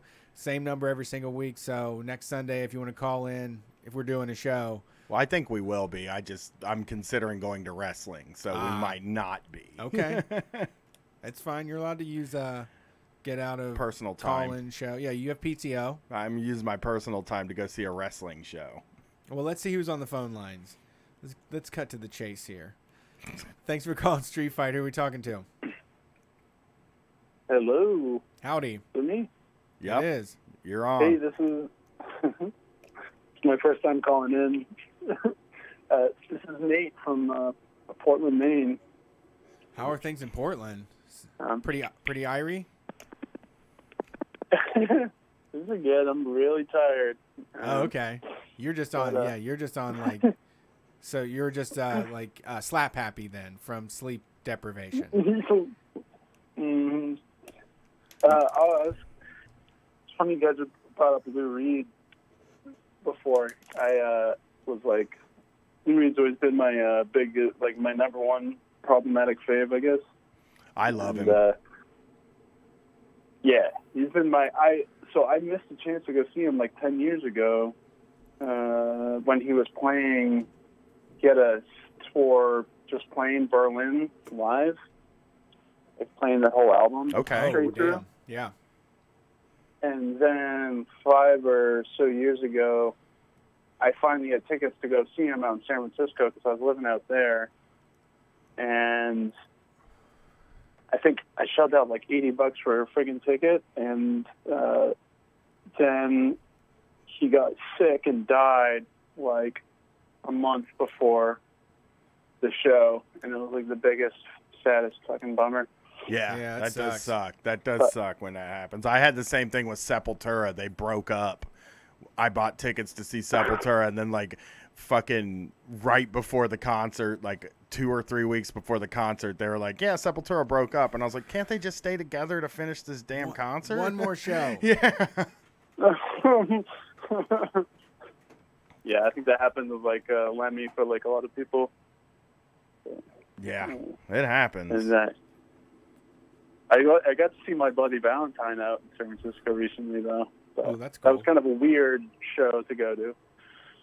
Yeah, I don't know. Because it's literally just loud fuzz. You can't actually recognize any of the songs. It's just like a fucking So much loud, noise. like vibration, just like I mean, knocking on your ass. that's why you go live though, just for the feelings and the vibration of the whole thing. You Yeah. know, you don't go live Oh, to yeah. hear the Oh, songs. yeah. I've heard all the songs a Hell no, million yeah, times. it's fucking, it's fucking amazing. So what's going on But tonight? I was actually, well, I was calling in part. Well, I don't know. I got like a million things. I'm wobbly. I'm doing IWW stuff up here, so I wonder if there's anyone listening. But I went down to New Orleans recently. I just got back last night from New Orleans, Oh wow. and I That's went very to the recent. National Harm Reduction Conference. Ooh, Yeah, it's just that's why okay, I'm so freaking tired. The okay. National Harm Reduction Conference was tight. This is my first time going to it. And I met some other Wobblies there. Shout out to James from Twin Cities and Erica from Missoula. And That's very but it's cool. cool as fuck. Like I'm really trying to like integrate just the like crazy download of information and emotions from being at that, and like try to integrate it into organizing in spaces that don't traditionally, like nobody like really thinks about or knows about harm reduction.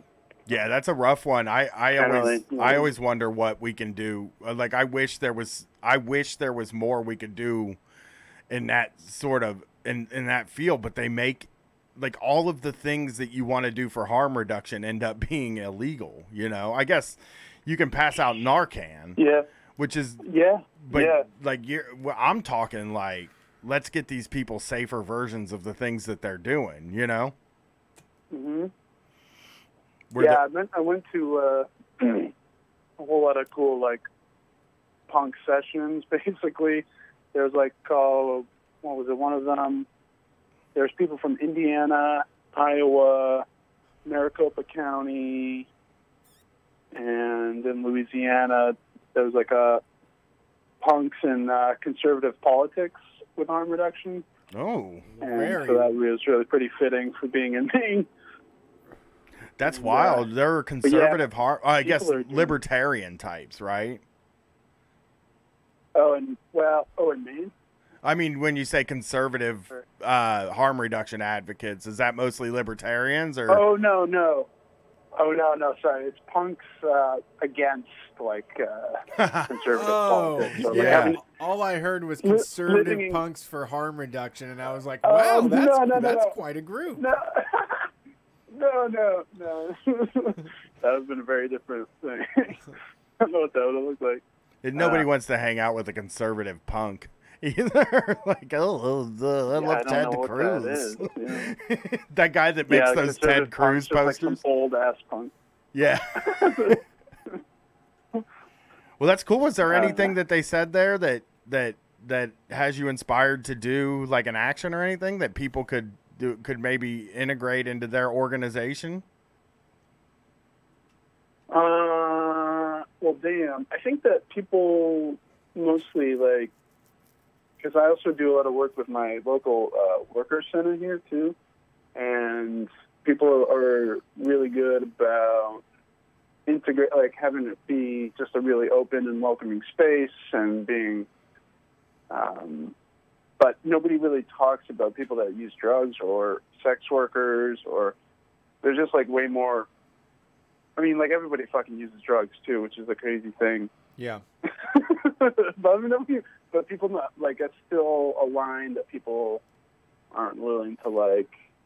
People aren't comfortable talking about it. It's something that Brett openly. It's something that Brett and I have talked a lot about since the beginning of the show. One of the things, like when we started talking about what the politics of Street Fight would be, when we were conceptualizing it, it was one of the things being very, very open about drug use, because if you're going to do something like this, then you do, especially now that we're making our living doing this, you need to be open, because not very many people can do that. It's very scary for people to be open. So that's one of the reasons we're so open with it on the show. I know it comes off a lot of times like a bunch of jokes and a bunch of like edgelord edgy shit, but for real, it is just like people saying I do drugs. You know, I do them, and I think people should be allowed to do them, because so many years, like harm reduction was never something that you thought about. You only thought about punishing people for that sort of thing. You know, I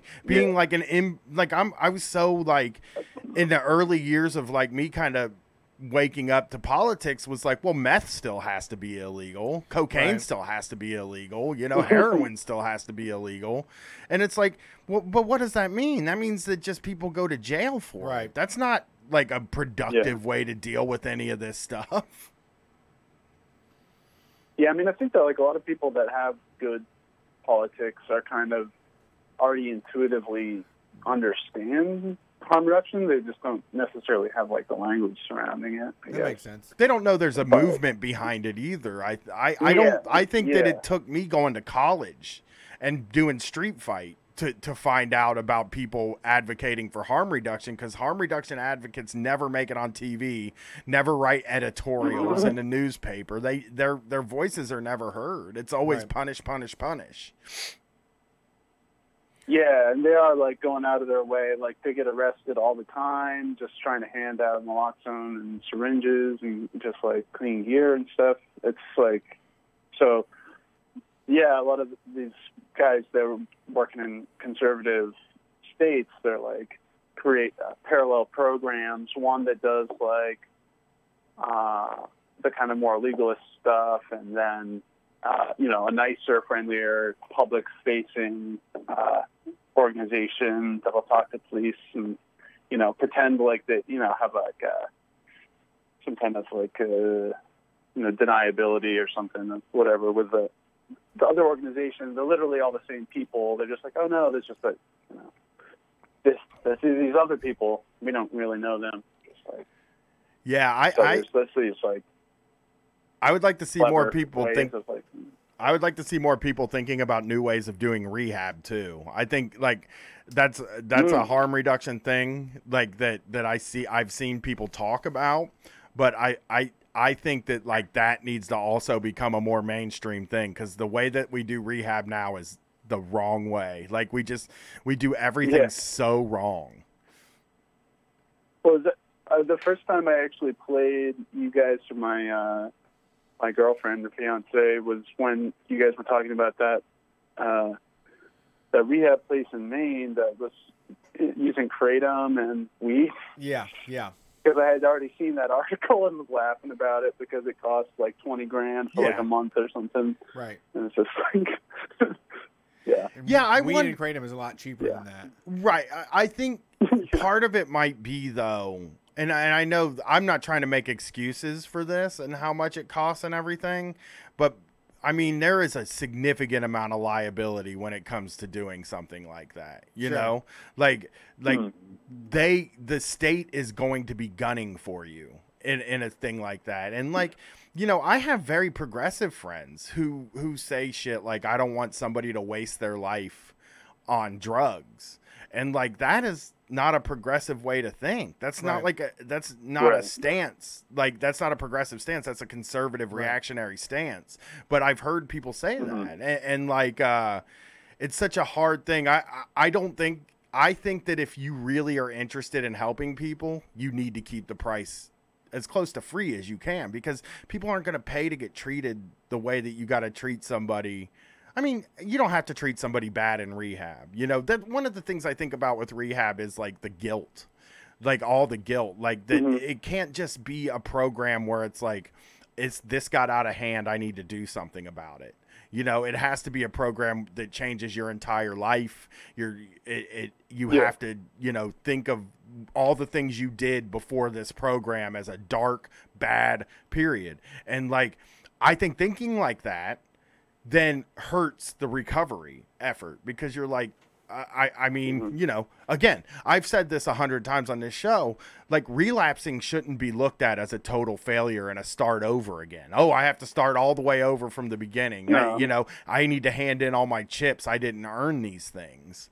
Yeah, It's like, that's a very 12-stepper thing. yeah, you're just like, no, you did drugs today. Don't do them tomorrow. That's all you have to do. That's Yeah, and it doesn't, you don't do a good job when you tell people that like they're no good for nothing and they don't know, you know, they've hurt and wronged so many people, and just, you know, make them remind themselves of that every single day. It doesn't really build them up to think that they're going to change from that, you know? No. Because they probably are still having the same intuitions inside themselves, you know? Yeah, they're still thinking they want to be doing that. They're missing what they did. I know I did. Yeah. When I stepped into rehab, I missed taking pills every day.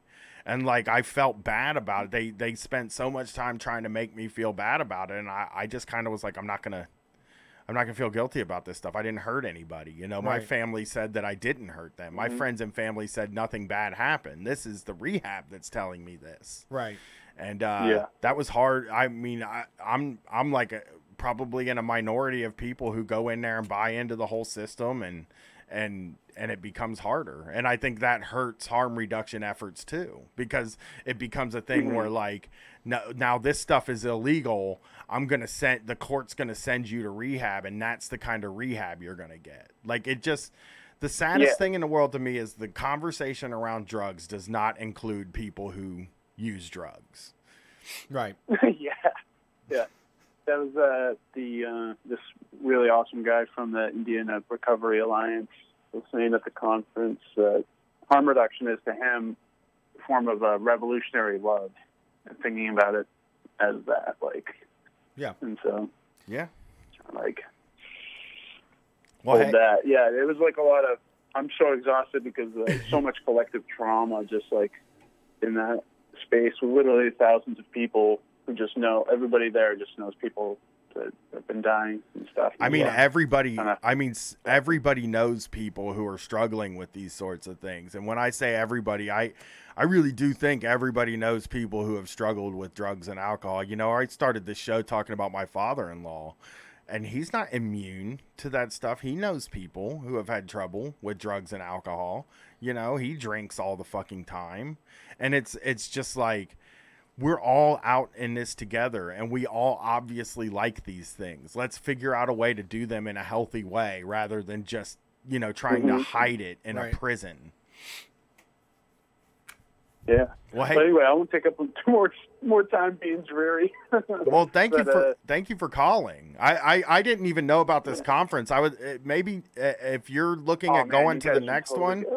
Yeah, if you're looking to go to the next one, maybe DM or send an email to the Street Fight account. I think Brett and I would love to go down and see something like that. Oh, hell yeah. Yeah, it moves around different parts of the country and happens every 2 years. Okay. But I'm definitely going to be going to the next one, because this one was insane. It's so amazing. Well, awesome. Cool. It's great. You're doing good. It's good that you're doing that. I mean, the Wobblies are the best. Yeah. And if anyone wants to check out Maine Access Points, that's a great organization in Maine that is distributing naloxone throughout our conservative state, our rural-ass conservative state. You guys got the monstrous governor. the monstrous governor there in Maine. Yeesh. Yeah. Oof. I hate that guy. LePage? Yeah. Oh Yeah. my God. I I don't hate know. him. There's no words to it. It's just, Yeah. holy shit. Yeah. Well, thanks for calling in, man. I appreciate it. Yeah, their governor is the And one. I'm at Cheap. I'm sorry, say, what was it? I was gonna plug myself on Twitter. Do it. I'm at Cheap Soup. Oh, great name. Yeah, thanks for calling in. Their governor Cool. is the one that said that Mexicans are coming up there and feeding white people heroin. Oh, God. Like, he actually said, though, like, pretty much those exact words, that brown people are coming up from New York and giving white people heroin. That's the governor of Maine that said that. Yeah, that sounds like he needs a boot in the ass. Yeah, a Toby Keith style one. Yeah, talking about things that were originally Street Fight, too. When we started the show, our big platform was politicians should be uncomfortable for the shit that they do in the government. Yeah. If we know what they did, and they shouldn't have a comfortable meal out if they're cutting my family's health insurance. Yes. Or people that I know's health insurance. Yes. Well, yeah, the drugs thing too. A million other issues. The drugs thing too is if you can be open about your use, do it. You know, like, I know it's hard, and I know that you're not supposed to, but if you're out there and you're doing something where you can be open about it, it's important to be open about it. It's important to talk about it and be out there with it, because, like, if we all have to live in shame, you know, because there's thousands and thousands and probably a million people that can't talk about this thing.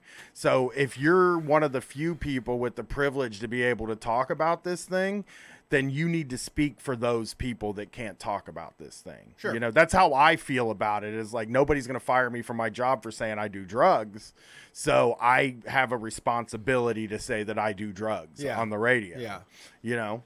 Yeah, they aren't as wild as the news makes them out to be. Well, it's not even about laws. It's not even like about saying things like that. Almost, to me, it's just about saying, like, I use them, and, like, what do you think of me? Do you think I'm an out of control person? Do you think I'm a bad person? Do you think, you know? Maybe. Well, I'm mentally weird, but, like, I'm not I'm not out there I'm not robbing people. Sure, and shit, sure. You know? Yes. That's not the timeline of people who use drugs. That's not the ultimate timeline of everybody is death.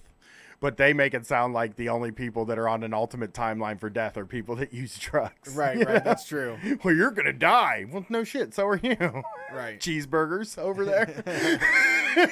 Bacon on everything. Bacon pajamas. Ugh. Okay, let's get to I watched Epic Mealtime this week. Ooh. First time. Yow. Not good. Not good. Thanks show. for calling Street Fight. Who are we talking to? Howdy, fellas. It's Caleb, the rapper guy. What's up, Caleb? Where are you calling from? Like a inside of a toilet paper roll?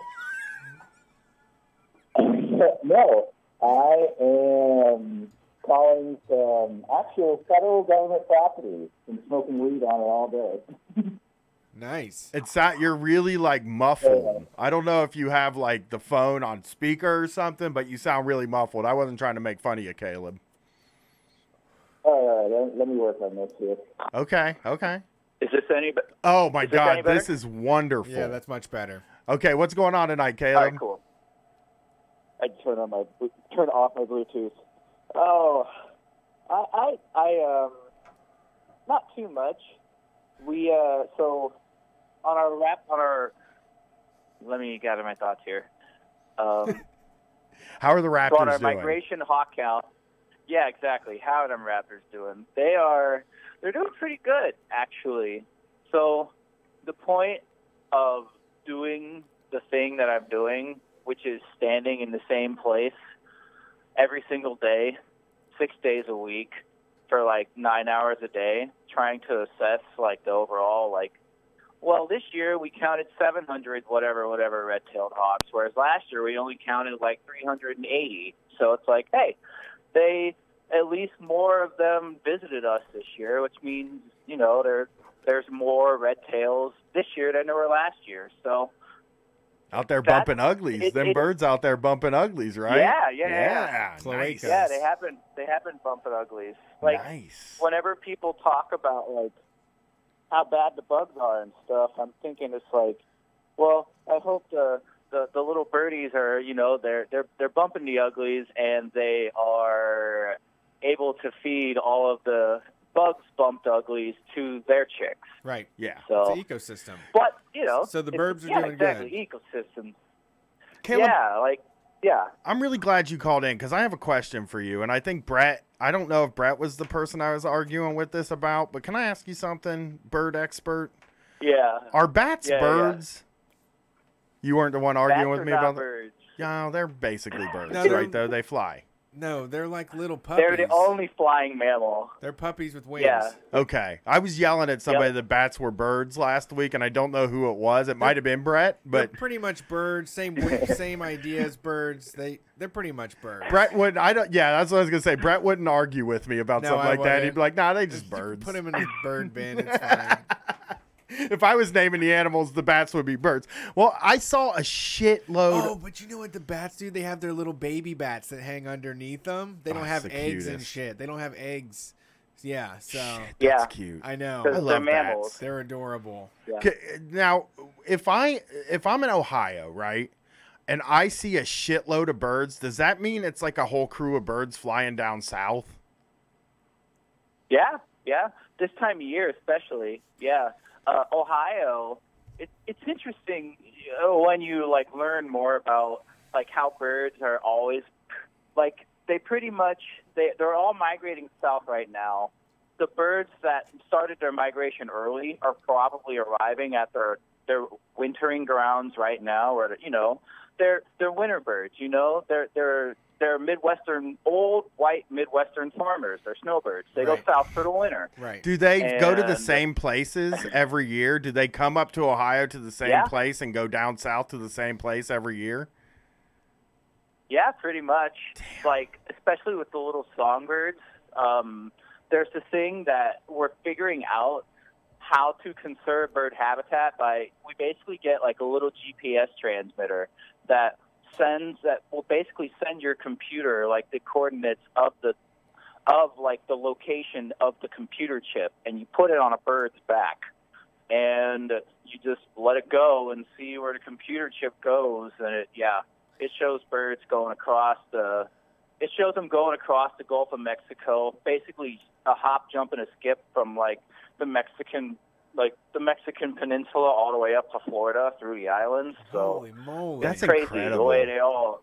That's why we're so jealous Yeah. of them, man. They're living the life. They are. I mean, it's just incredible to think that they get in the same groups every year and go to the same places every year. And So we do just I. look at, I do that too. Right, yeah, but we... okay, I'm not going to say we because it's just me. Well, I think of them as dumb shits that are just just fly where until it feel warm and then I'm there. That's basically what they do, though. It's like intuition. Yeah, that's cool. I saw a Yeah. huge amount of birds. I got shit on by one last week. A huge amount of birds were flying around, and I was like, "Oh, look at the majesty of these birds!" And one of them shit on me. I've been shit on by birds twice this year. Yeah, when I moved to Dallas, Probably starlings. when I was in Dallas, you would know when the winter happened, all these birds would show up out of nowhere, and you couldn't park outside under a tree, or you would get demolished. Fucking birds, man! Such a pain in the balls. These birds. They only have one hole, Yeah, we know. Disgusting. Do they animals. stick their penis into a penis? Is that what happens? It's different birds do it differently. Ducks are horrible. Male ducks have coiled dicks, and they're they kind of rape. It's pretty fucked up if It's you were to look forced into how male mating. ducks reproduce. Right. But yeah, it's called the cloaca, and You Yeah, stick a it's cloaca basically- into a cloaca. You just stick them that's how it works. yeah, yeah. Well, Okay. male birds do have they've got kind of Penis. what pigs have going on. Yeah, I've seen the a corkscrew duck retracting dick. Mm. apparatus. Hmm. Yeah. Yep. It's one of my early maybe- internet searches. You did? You looked up bird dicks first? Yeah, we looked up animal dicks. Yeah, I mean, me too. I'm always curious about how animals have sex. Yeah. I'm sorry. I know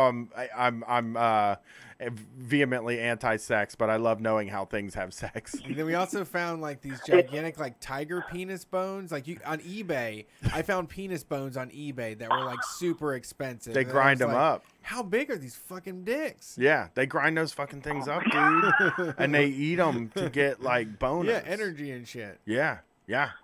Same with rhinos. Rhinos got fucking mad dick energy in them if you just grind them up a little bit. Yeah, it's a high cost though. Yeah. Well, I mean, it we depends we on what need the you rhinos. value. We need the rhinos more than we need erections. Depends on what you value in this world, I guess. Rhino is one of the ultimate erection metaphors. So One of my favorites. Your birds are doing good, and Yeah. Are Better they- than last year. are and they the year before hunting? that. Do your birds hunt? So there's the cool part about the job is that you can go birding as a hobby. Anyone can pick up a notebook, go to the city park, and be like, who's hanging out? And you write it down or you put it down on your little phone app or whatever. But the nature of the job is counting raptors in migration. So basically, we're sitting on a spot that's geographically specifically located. It's at the south end of a ridge, so that the wind acts like a funnel and it pushes all the raptors that are to the north of where we are south. So we sit there and we're looking around with our binoculars and stuff, and then we'll see a little black speck far out to the north, and it starts doing bird stuff, and it gets closer. And then as the bird's coming closer to where we're standing, we have to figure out what it is and like how old it is. Can we sex it? Can we do all this other kind of stuff? So you basically, yeah. So some birds are sexually dimorphic and some are not. So like, if you ever look up what an American kestrel is, the male American kestrels are blue and orange, and the female American kestrels are only orange. And the other really cool part, and I'm not sure if this necessarily translates into every other family of bird.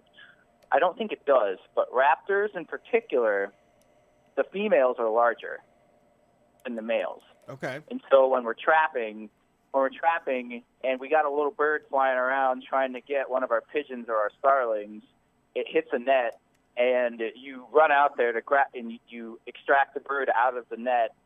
And while you're holding it, you usually can figure out, oh, this is a female sharp-shinned hawk, as opposed to a male sharp-shinned hawk, because the males are like smaller than the size of your fist, where the females are like the size of your fist. It's pretty cool. Nice. So you're catching them too, like on purpose? Yeah. So right. So the way it works, And like an is angry ass you basically motherfucking bird, like you just go up and snatch it out of a net? yeah, and the idea is to like coerce them into flying into a net while it's trying to kill one of your lure birds that you have strategically placed in your trapping arena. Wow. It's pretty cool. When we travel out there, Yeah. we should go catch some raptors with Yeah, Caleb. I would love Me to and go. you go out there just chasing raptors Raptor around like hunting. maniacs. Yeah, that sounds fun. Yeah, it's pretty sick. Unfortunately, we're only going to be here till the end of the month because the migration. Yeah, because the migration ends and it starts to snow, and it gets really difficult being up where we are once winter gets here, basically, which it does at high elevation in November. So Yeah. out west.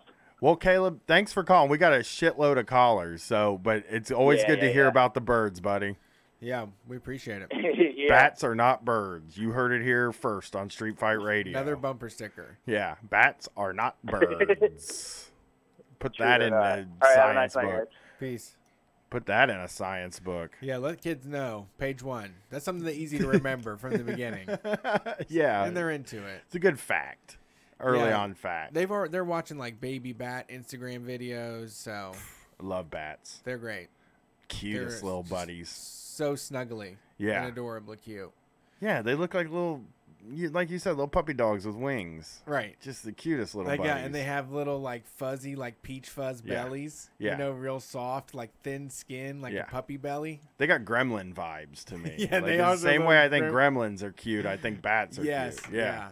Yeah. Some of them have those real wonky noses too. Yeah. They're Yeah. just like Some, a pug. yeah. Yeah. Some of them look like old men. Yep. You look at their face, like, Yep. damn. Okay, Thomas Jefferson. All right, let's see who's on the line here. Thank you for calling Street Fight. Who are we talking to? Hey guys, it's Weed Waffles. Hey, What's Weed up, Waffles. Wee Waffles? How's it going tonight? And good. I want to start this off with a very simple question. Does Dick Wolf count as a class traitor because of him making like decades of like pro-cop propaganda? Ah, man, I mean, he's got a cool name, is my that's opinion not on enough. Dick Wolf. That's not enough. No, I think Law and Order sucks. Yeah, I'll be with you on that. He is a class traitor. Well, I don't know if he's a class traitor because I don't know where he was. Where he was born. Like, But- where was he? I Where think did New he York start? or something like that. I mean, I'm saying like though, if he was like born to a rich family, then he's just being a class normal. I don't know. Google exists. We'll all figure it out eventually. Yeah, He's a bad boy. He should be taken out for it. Yeah, I don't like Dick Wolf. Okay, He's- or he- Speedweed. Speedweed. Yeah, that's one of those names. I'm like, who the fuck? Yeah, I'm like, you know what? Don't think about it too long. You will literally drive yourself insane. Yeah. Which Someone on this a, all leads. I heard someone on a podcast say that Speedweed actually carries around a card that says it on it and like gives it to you if you meet him. He's I like believe a that. real obnoxious asshole. I believe that. I'd slant. I mean, that's allegedly on a podcast. I think I heard. Also, one quick point I want to make. If you literally want to see a movie that will live out, like, at least a power fantasy you have against people like Donald Trump Jr., may I suggest the 2000 sequel to Shaft? Okay. Really? Shaft Part 2. I'll check it out. What the hell? Yeah, I didn't. Like, give it a shot, because literally how it ends is like, oh, thank God. Which I'll get to point number 3. I recently deleted Facebook because the thing you quickly learn about Facebook is, how do I put this? Facebook is is probably the only social media site that's in present existence to this day that can't help but breed the worst type of people politics-wise. And for me, the worst type of people politics-wise that exists currently, in my opinion, are black conservatives. Oh, okay. Yeah, I mean, I can understand that being really fucking annoying. I think it's all conservatives, but yeah. No, here's the reason why I single out black conservatives, not just because I'm black. The reason I hate them particularly is, how do I put this? The first part is basically you look at them and we all make the jokes about ha ha ha, bootlicker, this and that and this and that. You look at these kinds of guys, well, guys and girls, and you quickly realize that they don't just lick the boot, they just literally just do some, like, insert porn star name here, shit to the boot. And it's fucking pathetic, because it's like the kinds of people who will, like, literally defend. Okay, small example. One guy I knew from college who I do not talk to anymore, who was like a humongous black conservative, he was raised a Mooney. That should tell you what about. Oh, I know them. Okay. Yeah, he's a black dude who was raised as a fucking Mooney, and he literally defended the cops killing Tamir Rice. Oof. Because no, I'm not even bullshitting. He literally tried to defend, and the sum up of his argument quite literally was he tried to use the whole argument, well, nobody's saying anything about all the black people in Chicago killing each other. And I literally left a comment under him saying, like, motherfucker, this happened in, like, Ohio.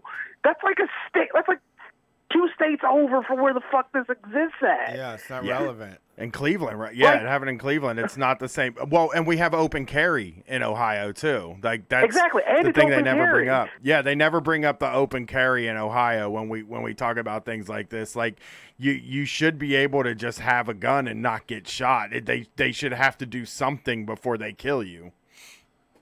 Exactly, and I told him this, and he's like, well, maybe if black people learn to get their communities together, maybe when I was like, you know what, shut up. And then what you quickly realize about them that makes you hate them at their core, and I know this because I used to be one of these guys, I look at them and I realize, oh, it finally makes sense why so many, at least black male conservatives, have such a deep love for the police, which is basically they love the police because, and it's the most MRA-ish bullshit you will ever hear because they've pretty much said it to me when I've tried to discuss this with them. You talk to them long enough, you'll figure out the core of their end game eventually.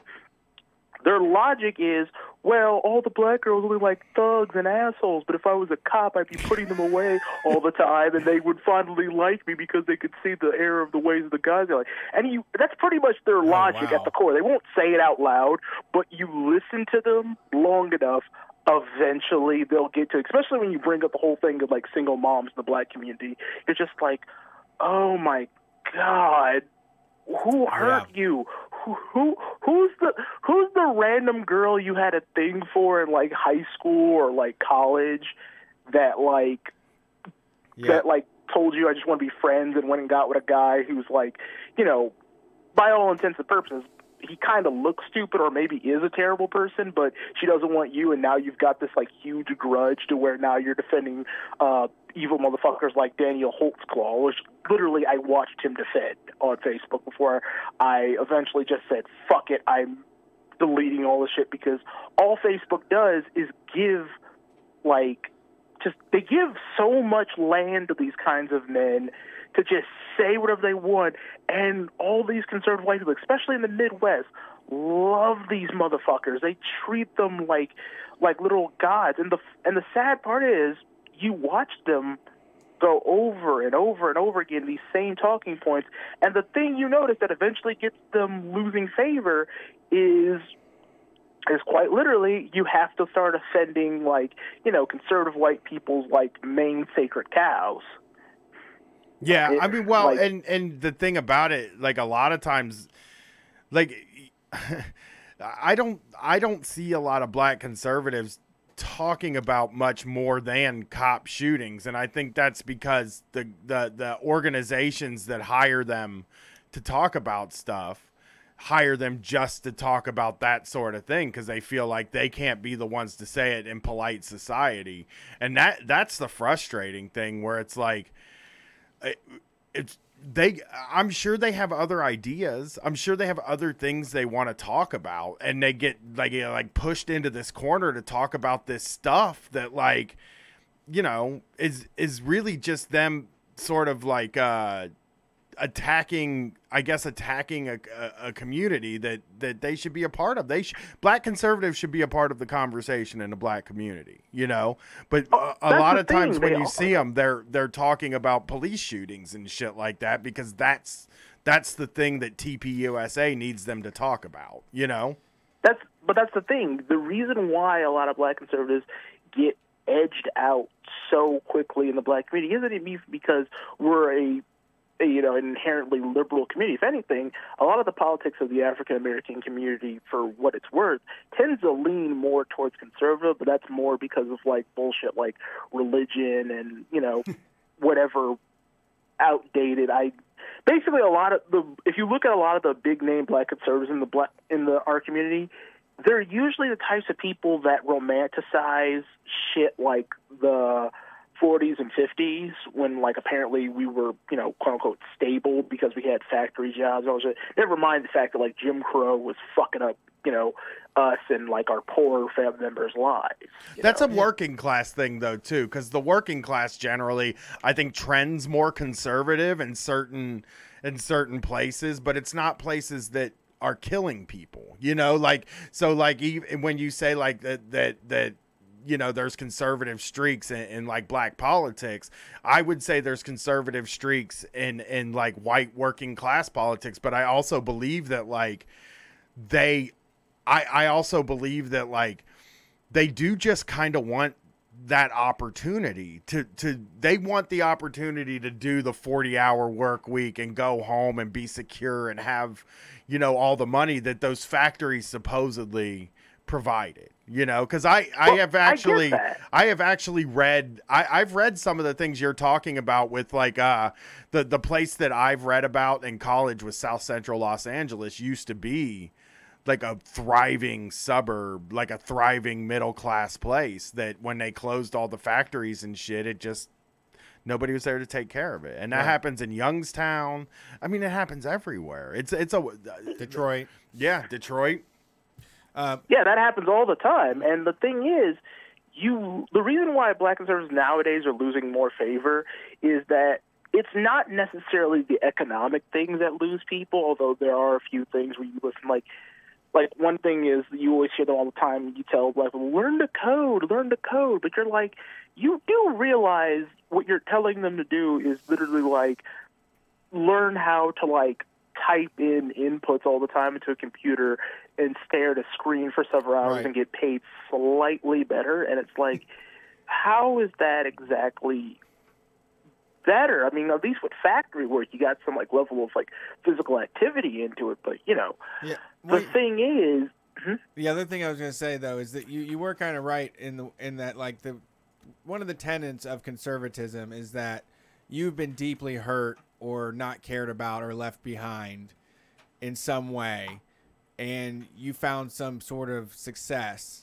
out of it, and you now feel that everybody else should have a hard fucking time, and there shouldn't, you know, like that people should be striving despite their circumstances, you know. So there's a lot of that kind of, I feel like there's a lot of that I get from my family members that also translates to, you know, just the ideology in general. Like you said, like who hurt you? If it's you blaming it on a woman, blame it on like a dad, blame it on whoever it is, you know, whoever it is. It's just like they just really are just seem like such internally angry people, you know, or like self-hating people in a way.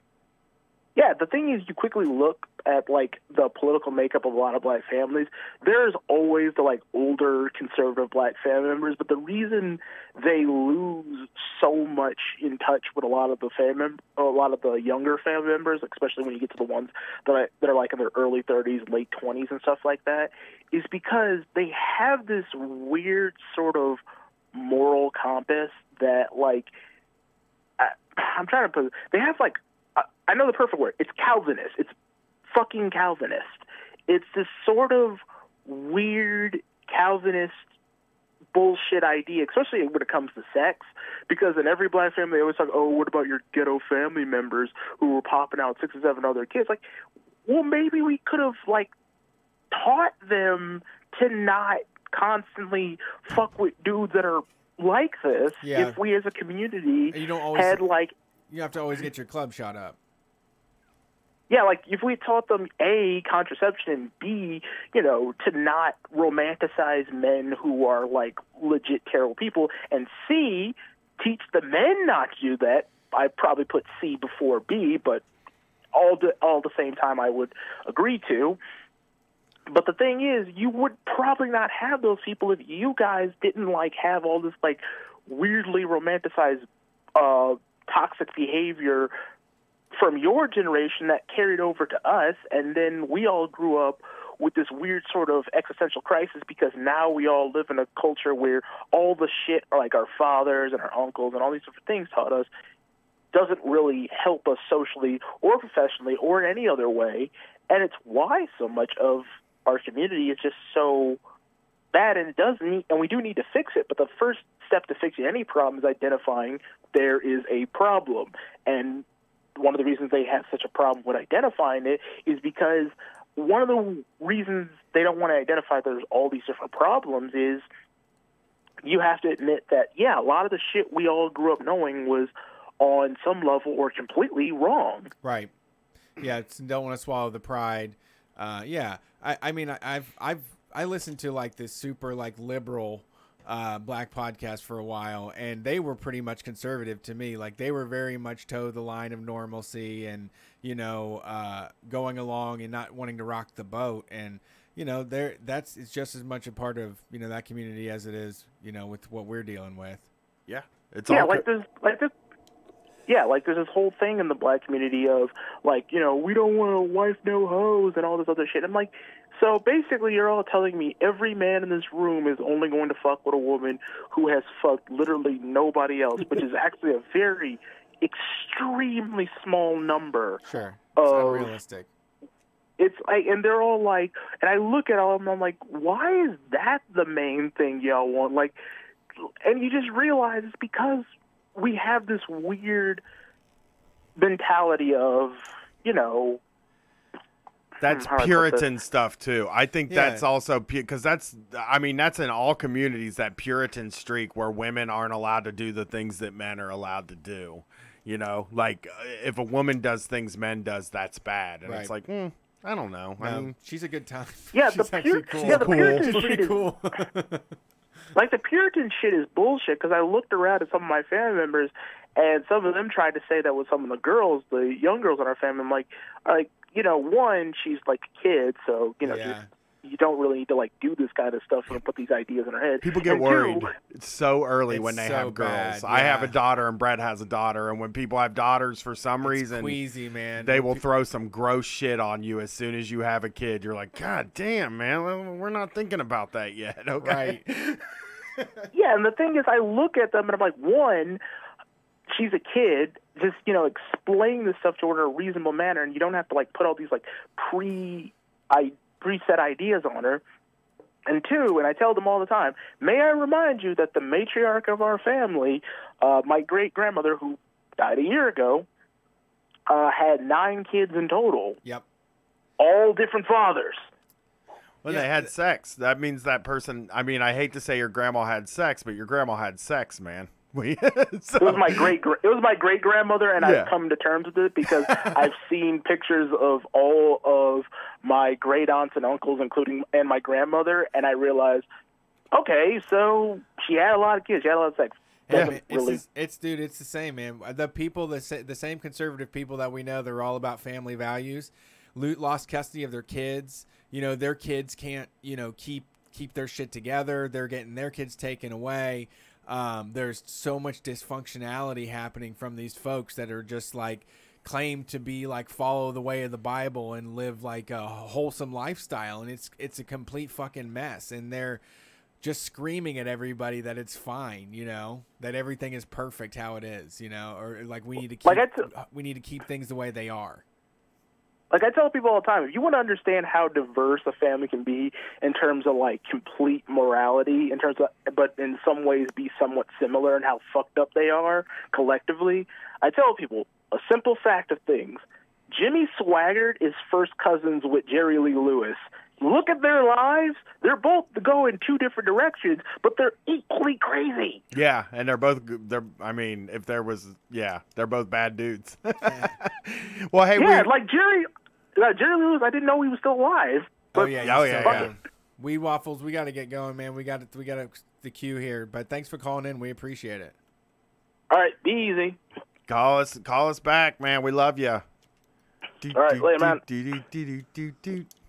Drop that call. We got to get these last ones. How much time we got? We're getting there. Speed rounding last half it up, hour man. We of the got some show. calls to take. We're gonna get them all in. I think we can get them all in. Let's see what we got. Thanks for calling Street Fighter. Hello? Who are we talking to? Yeah, I'm a first-time caller. You can call me Agnes. What's up, Agnes? How are you doing this evening? I'm all right. It's a really shitty day to be a trans person. Yes, I actually saw that story when I got up today. Can I hate to put it on you, but can you kind of explain what's going on to the listeners?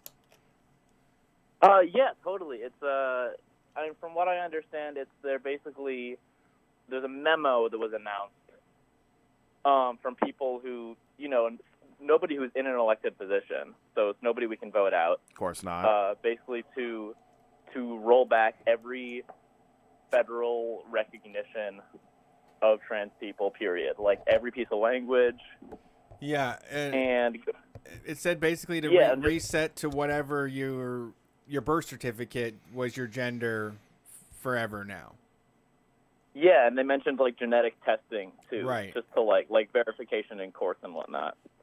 Jesus Wowzers. Christ! For what? Is there reasons in this? Do they give even shitty reasons? It's not causing a problem, bro. Like it's not an issue. That's you worrying about that. Yeah. That's not anybody else. That's you worrying about that. Yeah. When I'm talking about like Trump people, the people that are like mad about it, it's like nobody else cares. It's just you. You're the one that's mad about it, and you're nobody. You know.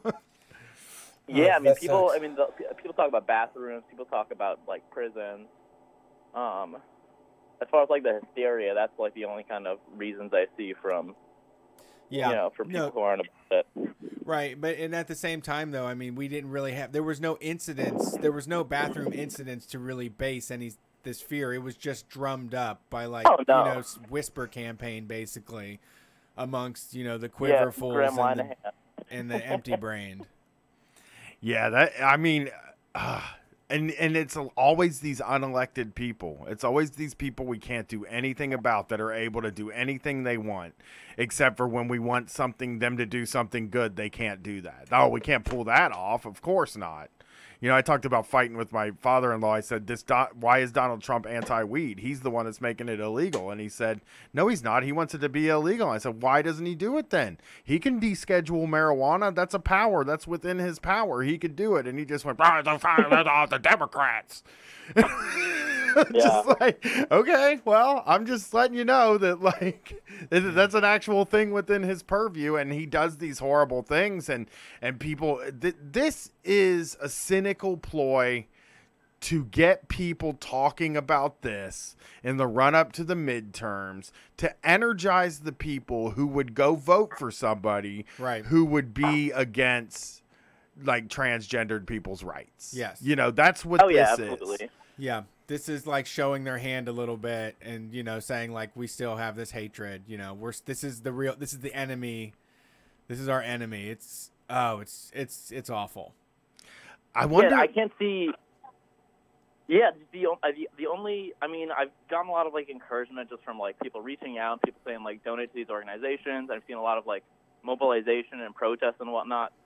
But the only possibility I see for like stopping this thing is like, I don't know, it's like literally just like occupying offices and stuff. Yeah, like, people didn't vote AIDS into getting treated. Right. Yeah, I mean, it's going to have to be an act out situation. Again, it's going to have to be a big response. And I mean, I hope that we can do it. There's a lot of people talking the talk saying that they are trans allied. This is the time to show up for a big action. And I mean, this is one of those things where the people that are doing this stuff do not interact with any trans person in their life. No. They have nothing to do with, they have no correlation or understanding of who's being affected by this and what it means and how harmful and fucking mean it is. And, like you said, you told your father-in-law, you voted for Donald Trump so that he would do mean shit to people that you see on the TV or that you make up in your mind on your Facebook that you want to see punished or harmed. Yeah. He's a bully for Yeah, you. and the unspoken like end of that phrase is always so that they kill themselves. Yeah, that's where it heads. That's where it goes. That's exactly what it does. The more you make this harder, the more people die from it. And again, that's what you're doing. You're just singling people out and making their lives harder. And there's just this. There's the gender is not even that important. Like it's just working and existing in a society with people. It's paper. It's fucking paperwork. It really is. It's paperwork is all it is. It really is. And we used to have to make this argument every time we talked about gay marriage for forever. I don't give a fuck what you think. How about that? Like, we don't care what you think. What you think means nothing to me. And should mean nothing to the world. Your opinion means nothing about the way that I live my life. I don't care. Let me just live my life. Like, these people, they run around and they quote the Constitution and they quote the Bible and shit like that. They quote the Declaration of Independence. They have no interest in any of that shit. That all men are created equal. I actually had that conversation yesterday. All men are created equal. Well, but he had slaves. Oh, but he thought black people were livestock back then. And I'm like, well, that makes him a bad person. That's like an immoral way to think. Black people didn't think they were livestock. Or the life, liberty, and the pursuit of happiness. Like, you're not letting somebody pursue happiness if you tell them they can't be who they are, you know? And I'm not the one that quotes this shit. This isn't me. I don't believe in any of that shit. Right, I think right. it's all lies. I agree. You know? It's a sham. Yeah, it's a fucking big pyramid scam. But, like, they say they do. They don't believe anything. They don't fucking believe in anything. You know what I mean? And that's the disgusting thing. If you start taking their beliefs apart, it's that they don't believe in anything. They believe in winning. And they think that they can win if they single out people and make their lives worse. Yeah, through hatred. Yeah.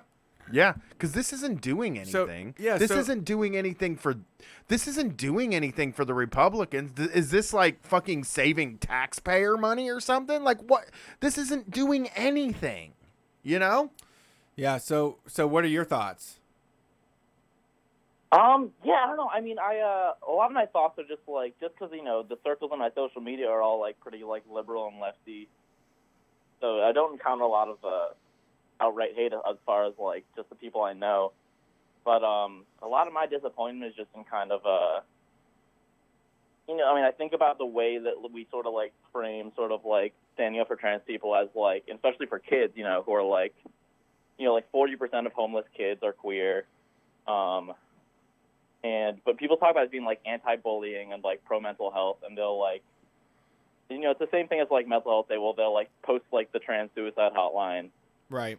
But not do anything you know, to... like, standing up for... standing up for trans kids is not going to be about preventing bullying. It's also about, like, having support systems for, like, food and housing instability. Right. People are getting kicked out of their homes. Yeah, it's oftentimes about saying, like, what can I do, like, right now in my living room on my phone, scrolling through my phone. Oh, well, I can make this phone, I can post this thing, but there does need to be, and it seems like it's going to have to be sort of an underground system of help, because they're not, like, doing anything. The state, I mean, the hope is, I guess, and this isn't like a strong hope, because most states aren't going to do anything about it either, but that some of the states will still recognize it. But you know, there are so many people in places that can't do anything about their situation, and like I just hope if there's a protest march in your city, if there's something going on, please go to this thing, and please keep showing up to things. It's not just a one and done thing. It's not, oh, I showed up to the protest.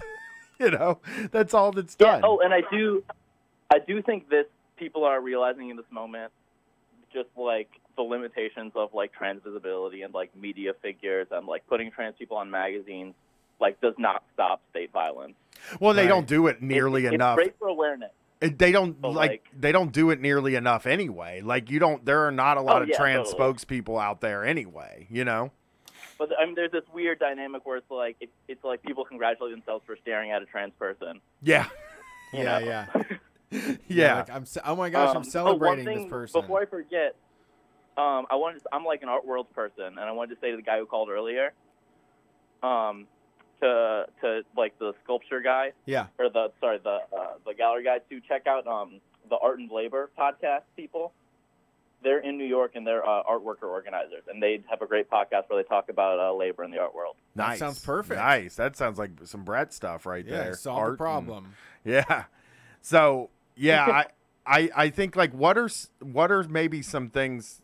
What? Nothing. Sorry. What are maybe some things that you can... what are maybe some things that we can do? Like, what would you suggest somebody who's just, like, an ally? Like, what could me and Brett do? Well, not me and Brett specifically, but people like me and Brett. Like me and Brett. I'm not saying I'm not going to help, but people, I'm not saying what can people with podcasts with a ton of listeners do. I'm saying, like, what can my wife do? You know what I mean? Yeah, I mean, like, give your money directly to trans people. There's a lot of, like, GoFundMes and stuff like that. I mean, put your body on the line, like, occupy offices if you can, if you're, like, arrestable and stuff like that.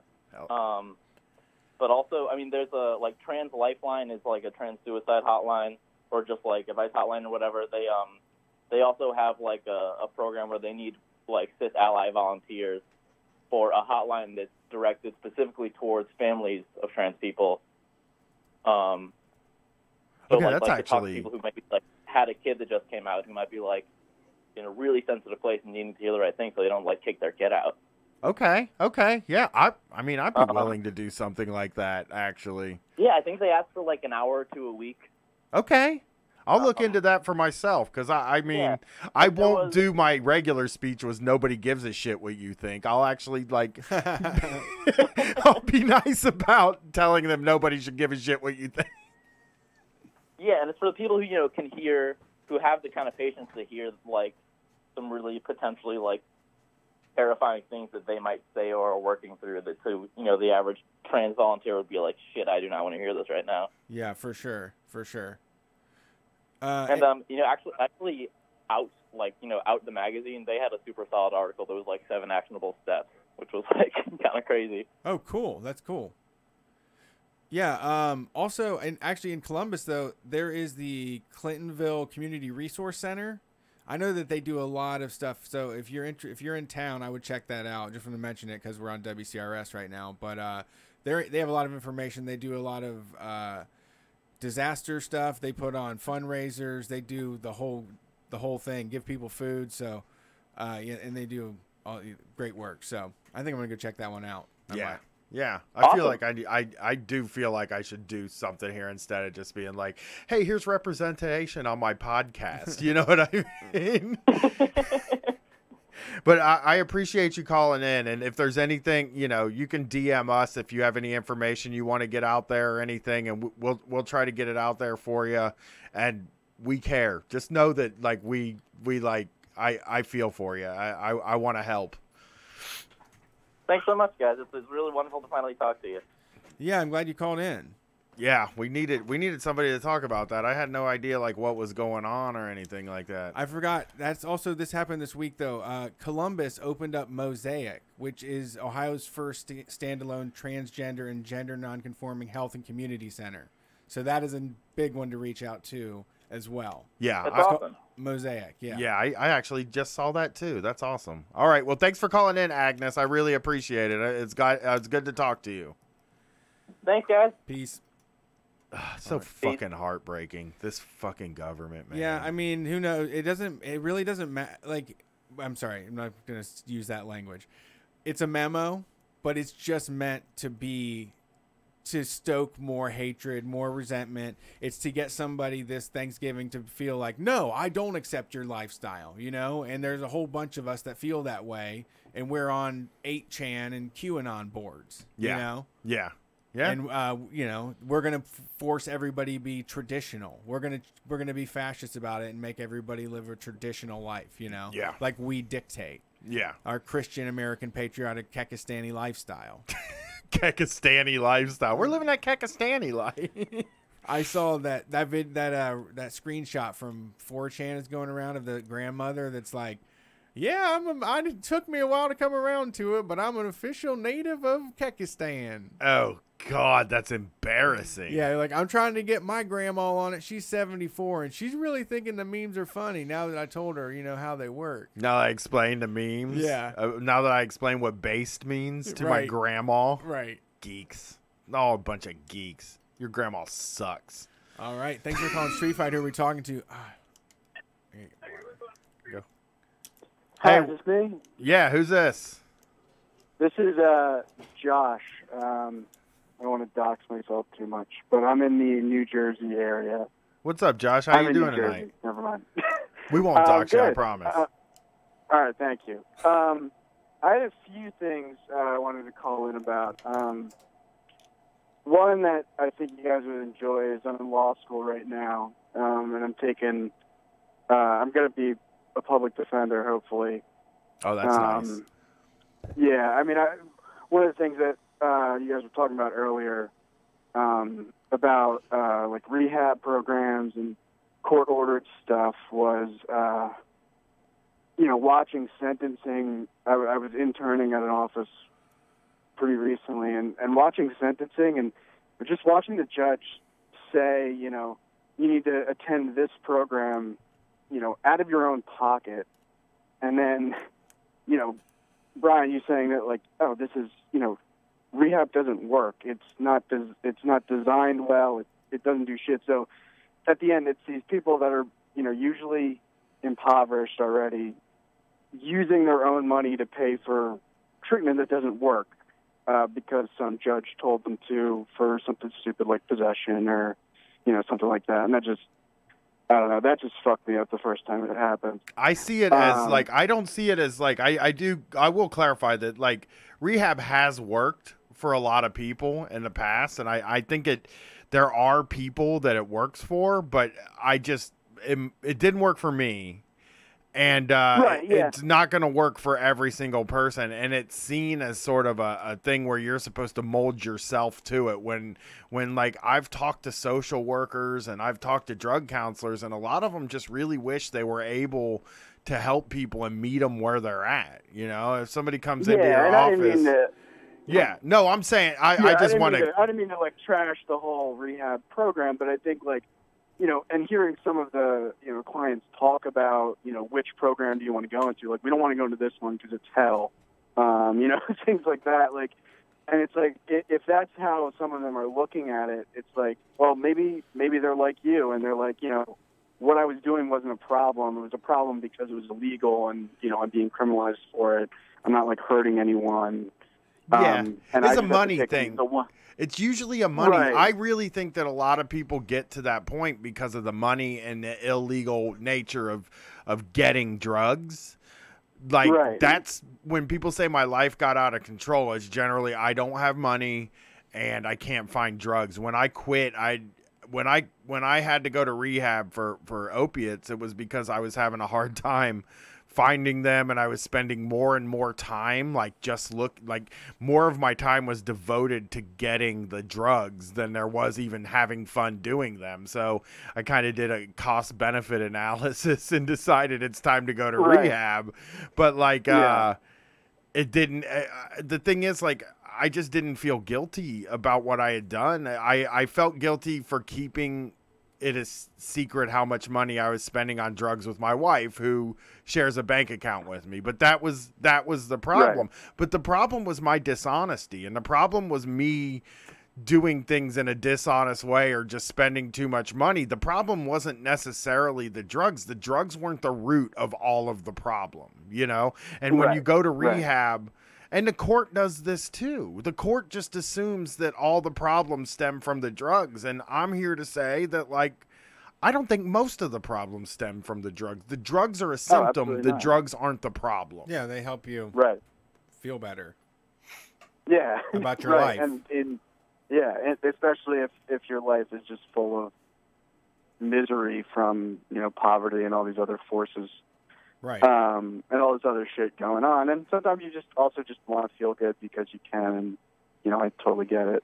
Yeah, because there's magic things out there in the world that make you feel good where you don't have to travel anywhere. They kick ass. So, Absolutely. I always am like, it's also recreational, kicks ass. It's just fun to do drugs. Right. Don't forget that.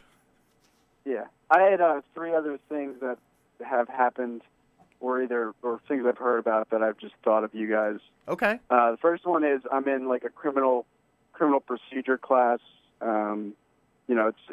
It's not required, but it's I'm taking it because I want to. And anytime there's any remote criticism of the police or police brutality or anything like that, there's always this one girl that sits next in front of me and my other anarchist friend, and she cringes at every time there's like someone bringing up police brutality or like any criticism whatsoever.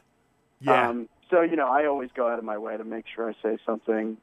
Well, why do they do that? Why are they always patrolling that, high crime neighborhood? Just pretty much just to get like some level of reaction. And there's other kind of, that guy's dad is probably a cop kind of people in the class, but like things like that. So, but I just thought like, literally every time, and it's usually even when the teacher says something that's like remotely, critical of how the police do their job, there's always like a flinch or, there's more than one person that's like that, but it's like, and I'm just sitting there like, and you get questions from people that are obviously like, they want to be the prosecutor or whatever. And it's really weird being like one of the few people in the room that's like, is anybody like going to question this? Does anybody think that Supreme Court decision was bad? Like, they're just like, let the cops do whatever the fuck they want. So things like that. I always remember I always tried to remember when I was in college, these people are 20 years old and they don't fucking understand any. Like, they're always, college just skews a little young, and they're like, well, if you do a crime, you should go to jail. Bad people do crime, and crime means jail. Yeah. Yeah, the police protect us. Like, yeah, that's what they do. They get the bad guys that murder and rape people. That's what they do most of the time. Like, yeah, you know, it's that kind of mentality. The other two things were, my dad's kind of like semi right wing. I think he's like come around a little bit, but he's still kind of, you know, he's like, he works in human resources, so he's always got this kind of management side minded, and we go at it all the time. But he had like two incidents that while he was like out shopping that he told us about. The first one was he went to the grocery store and he saw I guess one of the officers, like the loss prevention people, like cornering this guy who looked like he I guess he shoplifted or something. Okay. And I guess he was talking to them, like trying to get, I don't know what he stole, maybe like some Cheez-Its or something. But my dad was standing there, like, at the checkout, like, paying for his food, and the guy just booked it. Like, he just ran, and got out of there. And I hope he got away. But I don't know why. It just reminded me of, like, the stuff that you guys do, like, some of the stuff you guys do with, you know, scanning everything as an apple or whatever.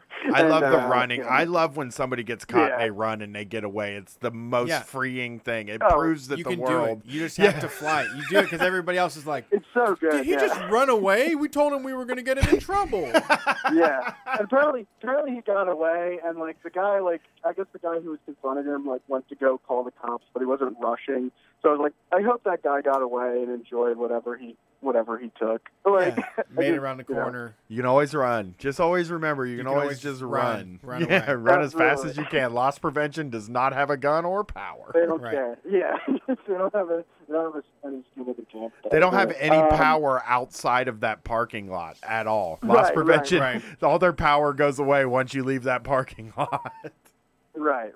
That was one, and I immediately saw it. The other one was he went to this chicken joint. I don't know if you guys have it near you. It's Royal Farms. It's like been shredded. Oh, we know that place. Yeah. Yeah. And they had it in Maryland. We don't have it here though. Oh, okay. When we did the Baltimore show, the District Sentinel Sams were up all night eating Royal Farms and telling everybody how great it was. Yeah. It's pretty good. Like the chicken's pretty good. But there was one that opened up near me, and my dad went to get like chicken for us, and apparently someone on the job, he said she looked like she was just having like a bad day, and the manager was kind of being a dick to her. Okay. So she just quit on the job, went around the she was like, I'm done. She took off her apron, smock or whatever she was wearing, goes around, orders something, goes to the cashier, pays for it. I guess I don't know if she used her discount or not, went back behind the thing, made it, and then walked out. And I was like, wow. I was like, hell yeah. That is a maneuver. That's a power move right there. That's power. I'm fucking done? Yeah. And you got me so worked I'm hungry. I'm going to buy me a fucking value meal. I'm going to make it my goddamn self, and I'm never coming back. Because I don't want fucking Jeremy back there making it. He makes everything shitty. Yeah. And I don't want you to say I stole this shit and send me to jail. That is great. It was so good. I love quitting stories. Oh yeah, that one. That's great. Popped it for me. I haven't heard anything that good in a while. Last thing I wanted to do is for Brian. I agree with you wholeheartedly that Bono is bad, just in general. But I do. If you're into post-punk, I do this all the time. I'm the Bono defender. Not Bono defender, but U2 defender. First 2 or 3 albums, I think are worth a listen. I don't know if I've heard them. But there, it's just not my. You have it's not my sort of thing. I like some clangy noise. I like noise. You know what I mean? Oh, okay. I'm a noise guy. Yeah. So I guess Okay. I like noise and screaming. Those are my 2 favorite things. definitely not your speed then. Yeah. I mean, I just Yeah. like it when people are screaming in my ear. Even all the rap I listen to is just a guy screaming at me the whole time Right, about right. like doing drugs and having sex. So Yeah. it's just type of got dude you. I am. But thank you for I got calling in. Those were great stories. Yeah, cool. We Thanks for got having me, two guys. more. We got to get these last two out of here to be good boys. All right, let's see if we can do it. Thank you for calling Street Fight Radio. Who are we talking to? Ooh. You're talking to Forrest in D.C. What's up, Forrest? Oh, How are well. you doing today? I got a mouthful of sausage sub here. That's not a euphemism. That's a real thing. I could go for a sausage And, sub right now. Yeah. So, small world. Nathaniel, who called in from D.C. Earlier, was pushing for a school board candidate, Malik Gasoy, in Ward 1. And there's going to be a debate for the Ward 1 school board seat, I believe actually tomorrow night, or I guess technically later tonight, in the building where I work, and I had intended to be there. So, small world indeed. The banker versus the school person. That should be a Yeah, decent the debate. banker versus the person who is actually, a Yeah, that's interesting. A DCPS mom. And I work in education and have a pretty strong interest in that. So, yeah. So, I always feel weird after calling in when everyone else was talking about these these very big, important moral crusades and critiques of what's going on in the world. And I'm always calling in. This is actually my second time calling in about idiotic customer service minutiae. Well, we And love that, me- though. Yeah, but I mean, it's like I hate it because beyond the inconvenience, it forces me to go into my shrieky white liberal, let me talk to your manager mode, which I don't like doing. I really, really don't like doing. About what? But, Brian, you work for a cable company, yeah? I did. I was a cable man. You were a cable man, and was the cable company in question Comcast? No, it was. It is now Spectrum, and it's been bought twice since I worked there. So it's Spectrum would be the company. If I stayed there, I'd be in Spectrum, and I'd be miserable, and I'd be having panic attacks every single morning when I got up. But I'll defend a cable guy if you need me to. Well, I can attest, as can many, to the fact that Comcast is probably the worst non-financial services / biochemical company in America. Yeah, I can agree with all the cable companies are terrible because they don't have to be good. Yeah, I mean, I don't think any of them are good, but I mean, Comcast just it takes brutalizing its customers to a whole new level. Like this crisis for me now has just ended. It's taken about 3.5 weeks. I authorized them to do a post. This is actually the third time this has happened to me. I authorized them to do a post-dated transaction to basically run a payment for me on my account. On a certain date. I think it was October 9th. I told them they could do it. In order to get my service restored, because that's how I do. Yeah, I've been here. I've been there. I wait until it's off, and then I make a payment plan. Yeah, promise to pay. Yeah, and then I wake up on the next morning, and they ran the payment already. Oh, no. And, that was a promise. They overdrafted.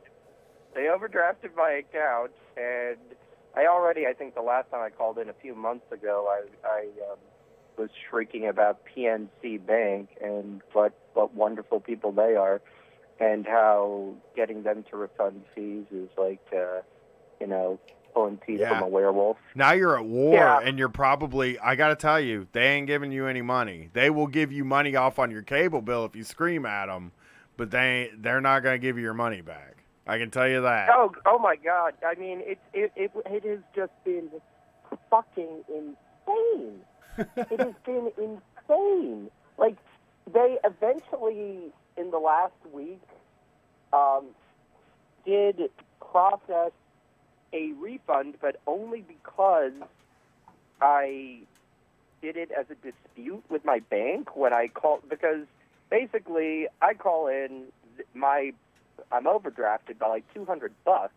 Damn. And been there. I tell them, I tell them this isn't a freaking legitimate charge, and I've been through this twice before with Comcast, and so in order to avoid the overdraft fees, which would have amounted to literally hundreds of dollars, I dispute the charge. Right. So yeah, eventually, it's not. They don't refund the money. Technically, they do it as a return check, and because it was a return check, they're like, "Oh, you never paid your bill." And now you owe us $25 more.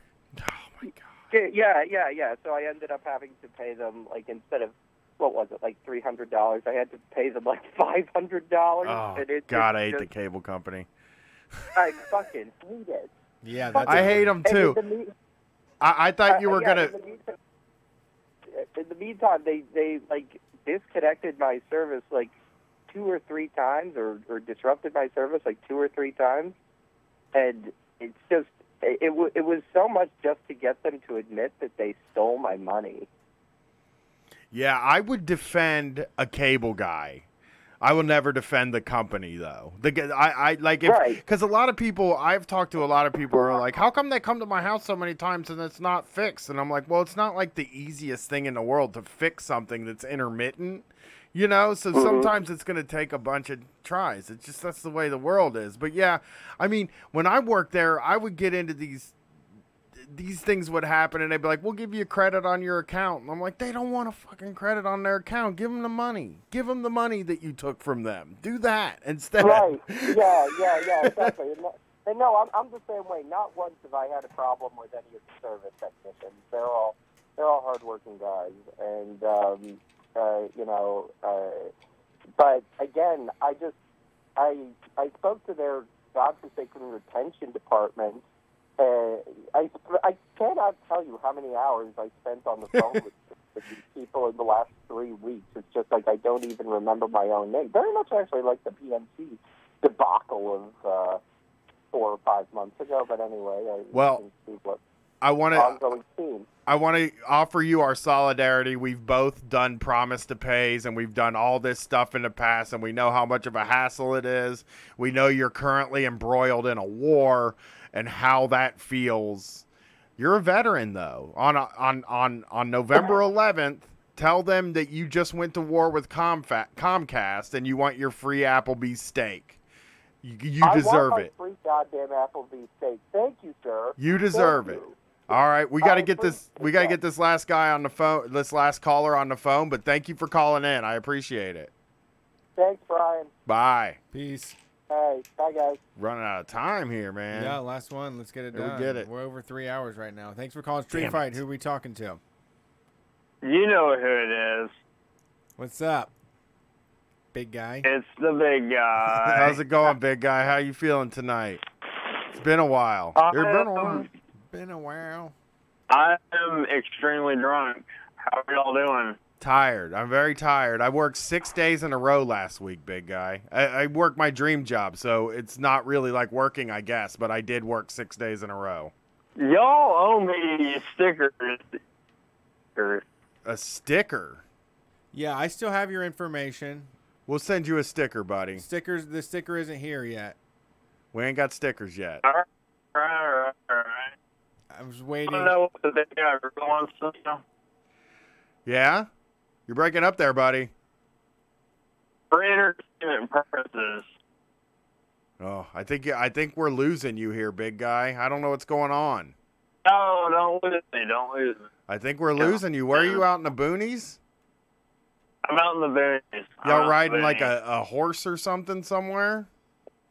A horse and a wagon. Okay, well, I'm on a wagon, and there's a horse riding me around. Don't want to know what's up, though? What's up, man? Take a gun. For entertainment purposes, kill your congressman. Oh, I cannot recommend that at all. Big guy, you're going to get yourself in trouble, buddy. Yeah, we've already seen people get sued for saying stuff like that, and I don't think you want to get You don't want to be in that boat, buddy. Hey, it's not worth it. For entertainment purposes only, don't actually do it, but, like, actually get a gun. All right, thanks for listening to Street Fight Radio. That's the show. We appreciate you listening. WCRSFM.org is the place to listen to us. You can find us on the Facebook, Twitter, all that stuff. At Street Fight WCRS is the handle. I'm Brett Payne. He's Brian Quinby. If you want more of what we do, we have bonus shows available on the Patreon platform. Peace. Thank you. Oh, man.